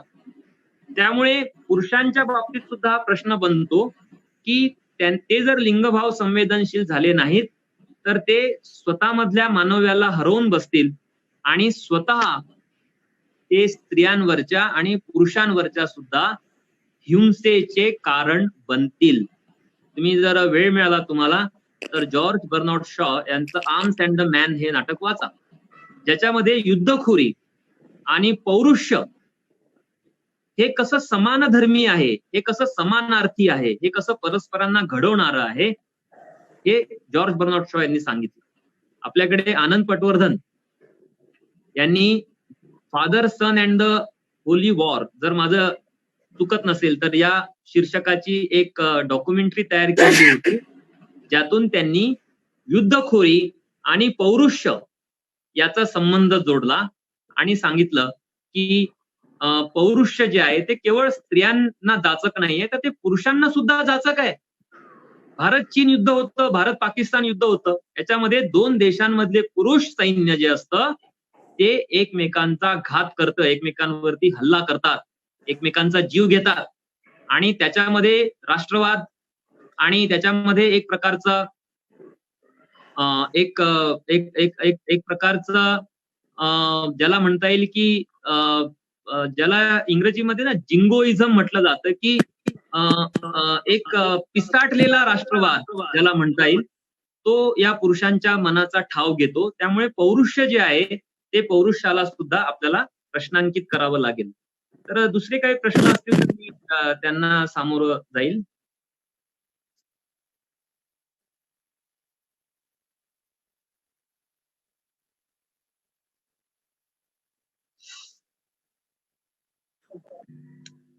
अर्थातच शक्य आहे. अर्थातच शक्य आहे. याच्याविषयी आता स्त्रीवाद्यांनी म्हणजे प्रश्न उपस्थित करायला आता जवळपास 50 वर्ष होत आहेत. म्हणजे पहिलं पुस्तक हे 1972 मध्ये आलं. मॅनमेड लँग्वेज म्हणून हे एक पुस्तक आलेलं होतं. ज्या पुस्तकाने भाषा ही स्त्री पुरुष विषमतेला कशा प्रकारे खतपाणी घालते आणि भाषेमध्ये सुद्धा आपले पूर्वग्रह आणि अपधारणा ह्या कशा काम करत असतात हे सांगितलेलं होतं. तर या 50 वर्षांमध्ये स्त्रीवाद्यांनी मोठ्या प्रमाणावरती भाषेविषयीची संवेदनशीलता निर्माण करण्याचा प्रयत्न केला. आता तुम्ही जेव्हा रेल्वे रिझर्वेशन करता तेव्हा तुम्हाला 3 पर्याय दिले जातात ना, मेल, फिमेल आणि T. T stands for transgender. आता युजीसीने जेव्हा महाविद्यालय आणि विद्यापीठांचे प्रवेश अर्ज असतात त्याच्यामध्ये सुद्धा एम, एफ आणि टी असं लिहिण्याचं सुचवलं, पण कोणतंच विद्यापीठ करत नाहीये. कोणतंही महाविद्यालय खरा तिसरा पर्याय देत नाही. तर भाषा ही जेंडर सेन्सिटिव्ह होऊ शकते, पण ते आपोआप तशी होणार नाही. समाज हा स्त्री पुरुष विषमतेने बरबटलेला असेल आणि भाषा ही जेंडर न्यूट्रल असेल असं होत नाही. त्यामुळे समाज बदलाची प्रक्रिया आणि भाषा बदलाची प्रक्रिया ह्या समांतर असल्या पाहिजे. समाज हा बुरसटलेला पुरुष प्रधान असेल आणि भाषा मात्र लिंगभाव संवेदनशील असेल असं होणार नाही. किंवा समाज हा स्त्री पुरुष समतेवर आधारलेला असेल आणि त्यासाठी मात्र भाषेकडे दुर्लक्ष आपण केलं तरी चालेल असंही आपल्याला करता येणार नाही. तर भाषा ही बदलावी लागेल. ती काही कार्यक्रम हा आपण पोस्टपोन करू शकत नाही, म्हणजे पुढे ढकलू शकत नाही भाषा बदलाचा कार्यक्रम. त्यामुळे भाषेमधली लिंगभाव संवेदनशीलता, नवरा बायकोशी कसं बोलतो, मुलगा बहिणीशी म्हणजे भाऊ बहिणीशी कसं बोलतो, एक पुरुष कलिग बॉस जो पुरुष असतो तो त्याच्या इतर स्त्री कलिग सोबत, महिला सहकाऱ्यांसोबत कसा बोलतो, ह्या सगळ्या सूक्ष्मतेतल्या गोष्टी आहेत. त्या गोष्टींचा आपल्याला पुनर्विचार करावा लागेल. अगदी कुटुंबामध्ये असणारी भाषा, स्त्री पुरुषांचा अगदी तथाकथित अर्थाने रोजचा नैसर्गिक वगैरे समजला जाणारा संवाद असो किंवा गॉसिपिंग असो किंवा जोक्स असो, जे जोक्स हे शेअर केले जातात वेगवेगळ्या ग्रुप्सवरून किंवा छापले जातात इंटरनेटवरती, आता लाखो जोक्स उपलब्ध आहेत. ह्या सर्वांचं आपल्याला पुनर्मूल्यांकन करावं लागेल. तर ही प्रक्रिया आपोआप घडणार नाही, ती जाणीवपूर्वक घडवून आणावी लागेल आणि त्यातूनच आपण निकोप अशा समाजाच्या निर्मितीची हमी बाळगू शकतो. हा प्रश्न हे बघा की बऱ्याच वेळा आपण असं गृहीत धरतो. काही विचारता येईल का? हा बुधवंत आहेत का? हा एक प्रश्न असा आहे की महिला पंतप्रधान जसं विचारलं ना, तर केरळच्या आरोग्य मंत्री हा महिला आहे. केरळच्या आरोग्य मंत्री हा महिला आहेत. तर त्यांनी या प्रश्नाकडे कसं पाहिलं, म्हणजे तुलनात्मक कसं पाहिलं, याची काही नोंद दिसते का? हे बघा, कसं आहे की ही चर्चा स्त्री आणि पुरुष या परिभाषेमध्ये आपल्याला करणे फार फलदायी होत नाही. कारण आपण असं गृहीत धरू शकत नाही की एखादी महिला ही अधिकार पदावर असते किंवा निर्णय क्षमतेच्या अधिकार तिला असतात निर्णय घेण्याचे, तेव्हा ती अधिक संवेदनशीलतेने निर्णय घेईलच याची आपल्याला हमी देता येत नाही. पण अनुभव असा सांगतो की जेव्हा खेडोपाडी स्त्रिया सरपंच झाल्या तेव्हा त्यांनी त्यांचे जे अनुभव होते जीवनामधले, खाजगी जीवनामधले, सार्वजनिक जीवनामधले, ते त्यांनी वापरले आणि अधिक विवेकशीलता दाखवलेली होती. म्हणजे पुरुष सरपंच असेल तर तो रस्ते वगैरे बांधायचा, कारण त्याच्याकडे असणारी जी टू व्हीलर किंवा कार किंवा जीप असायची ती शहरामध्ये जाण्यासाठी त्याला ते पद वापरायचं असायचं. पण स्त्रिया जेव्हा सरपंच वगैरे झाल्या तेव्हा त्यांनी त्यांच्या गावामध्ये असणारा जो पाण्याचा जो प्रश्न होता तो प्रश्न सोडवण्याकडे त्यांचा कल होता. त्यामुळे स्त्रिया ह्या शिकलेल्या जरी नसल्या, त्यांच्यापर्यंत स्त्रीवादी विचार जरी गेलेला नसला, तरी अनुभवातून त्यांनी जी पितृसत्ता भोगलेली आहे त्याचा एक परिणाम हा त्यांच्या निर्णय घेण्याची जेव्हा त्यांना संधी मिळते तेव्हा त्यांना तो त्यांना जेव्हा त्यांचा जो अनुभव असतो तो अनुभव त्यांचा गुरु बनतो आणि त्याचा प्रभाव हा स्त्रियांच्या एकूणच निर्णय क्षमतेवरती आपल्याला दिसून येतो. आता थेट मोदी विरुद्ध इंदिरा गांधी अशी चर्चा करण्याची आवश्यकता नाही, पण इमर्जन्सीच्या वेळी दारिद्र्याचा मुद्दा हाताळण्याचा भाग म्हणून कुटुंब नियोजनाकडे पाहिलं गेलं आणि ज्या प्रकारचं सक्तीचं कुटुंब नियोजन केलं गेलं तेव्हा अनेक पुरुषांच्या कुटुंब नियोजनाच्या शस्त्रक्रिया ह्या घडवून आणल्या गेल्या होत्या. आता त्याचा अर्थ तुम्ही कसा लावायचा तो तुम्ही लावा, मी त्याच्याविषयी आता भाष्य करणार नाही, पण तुमच्या पुढे फक्त एक डेटा ठेवतो की आता जर 100 कुटुंब नियोजनाच्या शस्त्रक्रिया होत असतील महाराष्ट्रामध्ये तर त्यातल्या जवळपास 97 शस्त्रक्रिया ह्या स्त्रियांवर होतात. आणि तुम्हाला सर्वांना माहिती आहे की ह्या शस्त्रक्रिया खूप किचकट असतात. त्या स्त्रीला अनेक दिवस, कधी कधी अनेक महिने हे या शस्त्रक्रियेनंतर तिला ते त्रासदायक असतात. पुरुषाची जी कुटुंब नियोजनाची शस्त्रक्रिया असते ती अधिक सुलभ असते. अवघ्या काही तासांमध्ये तो जो पुरुष आहे तो त्याचा पूर्ववत त्याचा जीवन जगू शकतो. इतकी सुलभ ही क्रिया असून देखील 3% पुरुष ही शस्त्रक्रिया करतात. आता जेव्हा इंदिरा गांधींनी जेव्हा मोठ्या प्रमाणावर कुटुंब नियोजनाच्या शस्त्रक्रिया घडवून आणल्या तेव्हा त्या पुरुषांच्या शस्त्रक्रिया होत्या. त्यामुळे आता ह्याचं तुम्ही विश्लेषण कसं करणार, वर्णन कसं करणार ते मी थोडं तुमच्यावरच सोडून देतो. पण एक महिला एका पदावरती जेव्हा कार्यरत असते तेव्हा तिच्या स्वानुभवातून आणि तिची जी विवेकशीलता असते, एक स्त्री म्हणून तिची एक जी संवेदना असते ती वापरून ती अधिक लिंगभाव संवेदनशील असण्याची शक्यता असते. तिला जर स्त्रीवादाची जोड मिळाली, तिला जर प्रबोधनातून आणखी काही जर तिच्या जाणीवा जर अधिक विकसित झाल्या तर अर्थातच कुठल्याही पुरुष निर्णयकर्त्यापेक्षा एक स्त्री जेव्हा निर्णयकर्ती बनेल तेव्हा गुणात्मक रित्या तिची निर्णय प्रक्रिया जी आहे ती वेगळी असू शकते. आता केरळच्या ज्या महिला आरोग्य मंत्री आहेत त्यांनी खूप शिताफीने खूप बुद्धिचातुर्य आणि संपूर्ण स्वतःचा विचार जो होता, जो केरळला एक मोठी प्रबोधनाची, मिशनऱ्यांची, डाव्या विचारसरणीची आणि खूप प्राचीन काळामधल्या स्त्री सत्ता कुटुंबाची सुद्धा एक पार्श्वभूमी केरळला आहे. तर याचा निश्चितच परिणाम आणि लाभ हा या ज्या महिला आरोग्य मंत्री आहेत त्यांना झाला आणि अर्थातच त्याचं श्रेय आपल्याला त्यांना द्यावं लागेल. जेव्हा भारत हा चाचपडत होता कोरोनाशी कसं आपण हाताळायचं हे संकट, तेव्हा अतिशय बुद्धिचातुर्याने आणि खूप परिपक्वता दाखवीत केरळच्या या महिला ज्या आरोग्य मंत्री आहेत त्यांनी केरळचं प्रकरण हाताळलं. तर त्याच्यामध्ये त्यांचं महिला असणं हे आपण नाकारू शकत नाही. त्याची नीट उकल व्हायला पाहिजे असं मला वाटतं.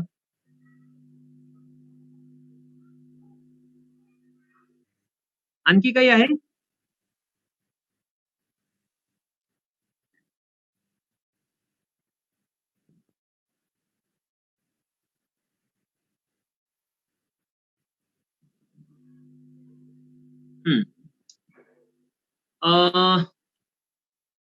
आता याचं उत्तर इतक्या म्हणजे कमी वेळामध्ये मला देता येणार नाही. मी जरा याचं वेगळं उत्तर देईल की मी वर्ध्यामध्ये एक व्याख्यान दिलं होतं, जवळपास दीर्घ व्याख्यान होतं, ज्याचा विषयच हा राष्ट्रवाद आणि पितृसत्ता असा होता आणि 2 भागांमध्ये हे माझं व्याख्यान YouTube वरती उपलब्ध आहे आणि मी माझ्या व्याख्यानाचा प्रचार करतोय असं वाटू शकतं तुम्हाला, पण ठीक आहे, तुम्ही तसंही समजा, हरकत नाही. तर मला असं वाटतं की मी 3 तास या विषयावरती बोललेलो होतो. तर तुम्ही ते जरूर ऐकावं. या व्यतिरिक्त खूप दीर्घ चर्चा ही राष्ट्रवादाची ही पितृसत्तेच्या संदर्भामध्ये करण्यात आलेली आहे. जेंडर अँड नेशन नावाचं एक पुस्तक इंग्रजीमध्ये भारतीय राष्ट्रवादाच्या जडणघडणीच्या संदर्भामध्ये संपादित करण्यात आलेलं होतं. तर भारतीय राष्ट्रवादाची जडणघडण ही पितृसत्ताक मूल्यांनी प्रभावित आहे. ती राष्ट्रवादाचीच नाही तर मूळ राष्ट्र संकल्पनेच्या मुळाशीच एक पितृसत्ताकता जगभर काम करत होती. आणि राष्ट्र उदयाला येत असताना धर्म, संस्कृती आणि विशिष्ट अशा प्रकारच्या परसमूहाविषयीच्या धारणा, त्यांचा द्वेष, युद्ध, हिंसा ह्या सगळ्या गोष्टी त्याच्यामध्ये गुंतलेल्या होत्या. भारताचा अनुभव असा सांगतो की जसं राष्ट्रवादी चळवळी ह्या प्रभावी झाल्या तसतसा सार्वजनिक चर्चा विश्वामधून स्त्रियांच्या प्रश्नांची वजाबाकी झाली. म्हणजे 1910-20 नंतर जवळपास राष्ट्रीय चळवळीमधून स्त्री प्रश्न हा बाद झालेला होता आणि राष्ट्रीय प्रश्न जो राष्ट्राच्या स्वातंत्र्याचा प्रश्न होता, निर्मितीचा प्रश्न हा मुख्य बनला. नंतर सुद्धा जे धार्मिक विकृत रूप राष्ट्रवादाने धारण केलं त्याच्यामध्ये परधर्मीय समूहाला शत्रू लेखणे आणि परधर्मीय स्त्रियांना हिंसेचं लक्ष्य करणे हे घडलं.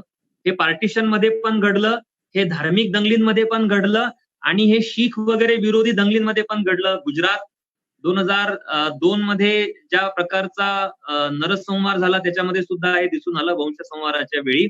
आणि या व्यतिरिक्त सुद्धा आपल्याला असं दिसतं की परधर्मीय समूहाला स्वधर्माच्या समस्येचं मूळ म्हणून जेव्हा पाहिलं जातं तेव्हा सगळी चर्चा ही धार्मिक परिभाषेमध्ये होते आणि स्वधर्मीयांमधल्या सुधारणावादाचा मुद्दा हा मागे ढकलला जातो. आता सगळी चर्चा ही हिंदू मुस्लिम या परिभाषेमध्ये करत असताना मुस्लिम स्त्रियांचे प्रश्न आहेत, हिंदू स्त्रियांचे प्रश्न आहेत आणि ते प्रश्न स्वधर्मीयांमधल्या पितृसत्ताक जाणीवेच्या संदर्भात प्रबोधन केल्याशिवाय सुटणार नाहीत. स्वधर्मीय पुरुषांच्या विरोधात उभं राहिल्याशिवाय या धर्मीयांमधल्या स्त्रियांचे प्रश्न सुटणार नाहीत. हा विचार मागे पडतो. म्हणजे हिंदू स्त्रियांवर मुस्लिम पुरुष बलात्कार करणार, मुस्लिम स्त्रियांच्या तलाकचा प्रश्न हिंदू पुरुषांनी घेतला म्हणून मुस्लिम स्त्रियांनी त्यांच्या नादास लागू नये किंवा त्या प्रभावामध्ये येऊ नये असं मुस्लिम पुरुष म्हणणार.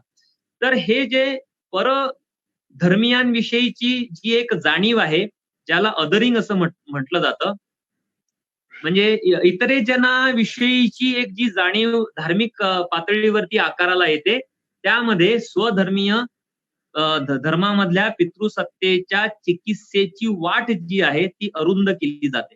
आणि अशा प्रकारे राष्ट्रवाद जो आहे तो धर्म, परराष्ट्र द्वेष, परधर्म द्वेष, परसमूहाविषयीचे पूर्वग्रह यांना बळकटी देतो आणि समाजाला प्रगतीकडे, विकासाकडे आणि समतेकडे नेणारं जे प्रबोधन आहे त्या प्रबोधनाला मागे ढकलतो. तर हे जगभरातला अनुभव आहे. भारतामध्ये हे खूप विकृत रूप धारण करतं. आता बघा कुटुंब घर कसं असावं, कुटुंब कसं असावं याविषयी ज्या सनातन विचारांच्या ज्या संघटना आहेत त्यांच्या पुस्तिका आहेत, त्यांच्या वेबसाईट्स आहेत आणि त्या स्त्रियांना पुन्हा एकदा स्वकुटुंबाची जोपासणूक करणारी म्हणून त्यांच्याकडे बघतात. इंग्लिशमध्ये त्याला होम मेकर असं म्हटलं जातं. मराठीमध्ये आपल्याला न आवडणारा शब्द आहे गृहिणी. हा एक शब्द आहे की गृहिणी हा म्हणजे स्त्रियांना घरामध्ये बंद करणारी जी संपूर्ण रचना आहे त्या रचनेच्या पार्श्वभूमीवरती तयार झालेला आहे. तर राष्ट्रवाद जो आहे तो या स्त्रियांच्या गृहिणीपणाला एक प्रकारे गुंजारतो आणि ते केवळ 47 मध्ये दिसलं नाही तर ते तुम्हाला 2020 मध्ये सुद्धा दिसेल. अशा प्रकारे आपल्याला राष्ट्र आणि राष्ट्रवादाकडे पाहता येईल.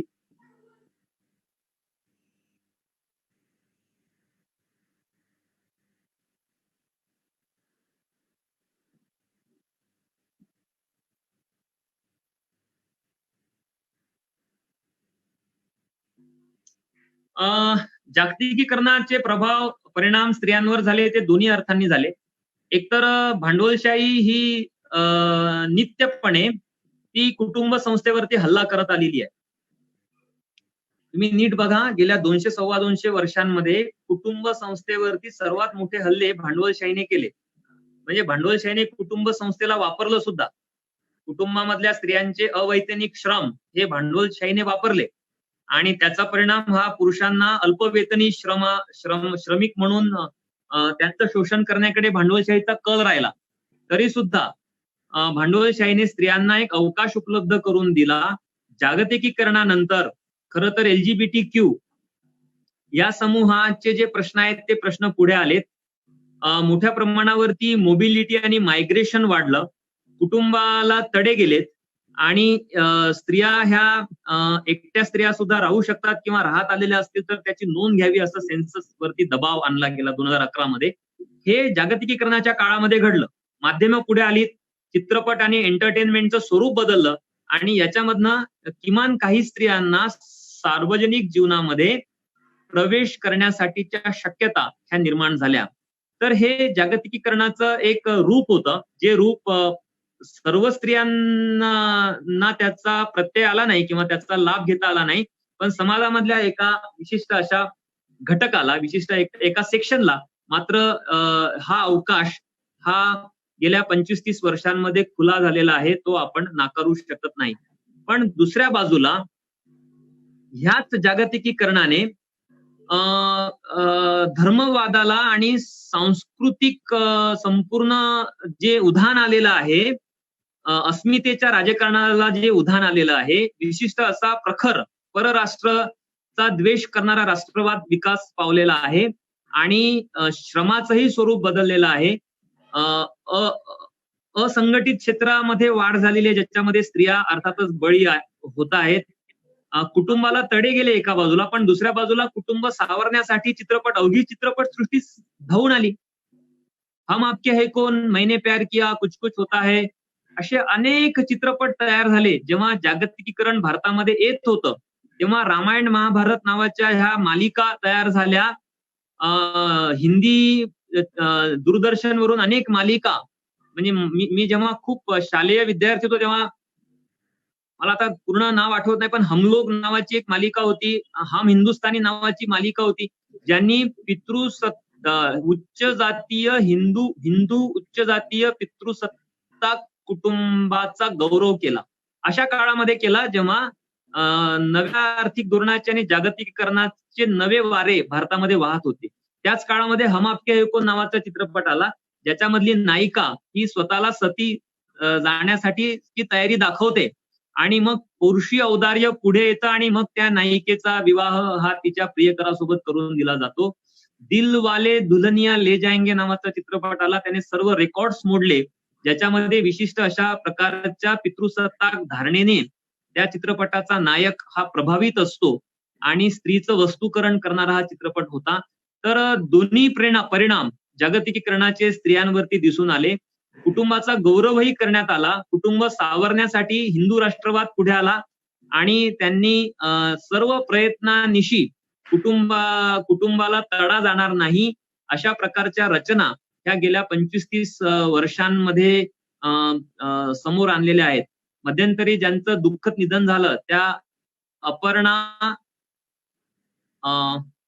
त्यांचं आडनाव रामतीर्थ, तर त्यांचे व्हिडिओज युट्यूबवर आहेत, तुम्ही बघू शकता की या काळामध्ये जेव्हा कुटुंब खरं तर उद्ध्वस्त व्हायला हवं आहे, एक पितृसत्ताक कुटुंब या अर्थाने, तेव्हा त्याला सावरण्याचा प्रयत्न सर्व धर्मीय, सर्व जातीय, सांस्कृतिक संघटना, जातीय संघटना करतायत.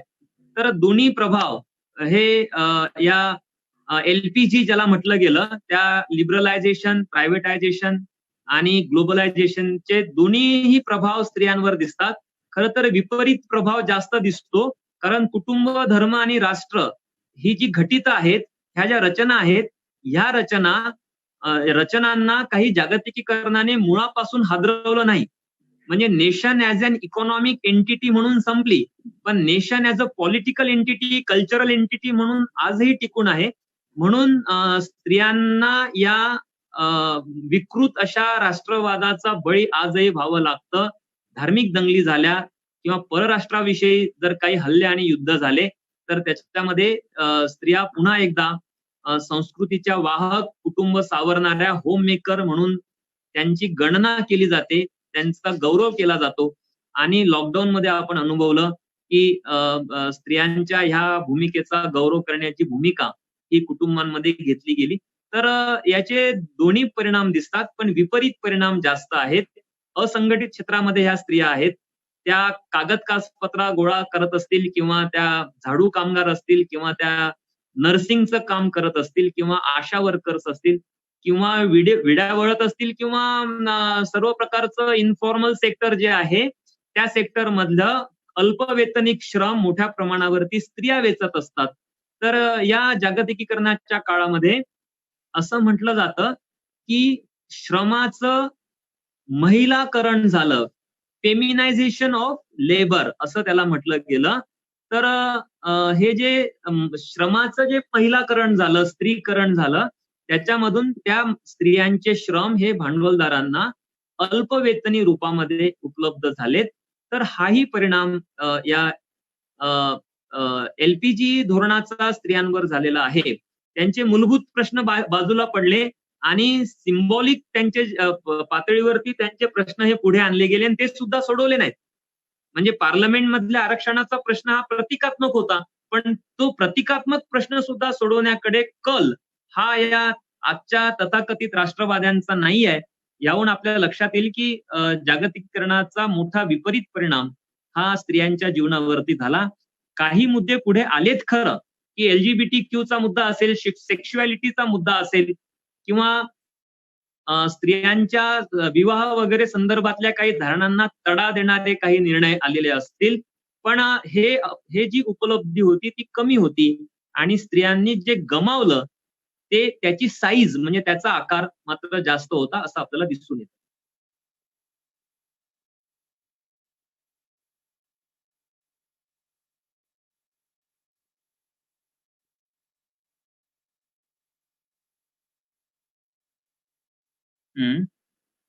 परत एकदा वाचाल का?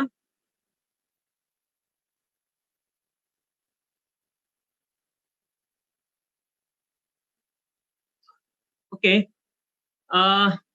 हा तर खूप मूलभूत असा प्रश्न आहे.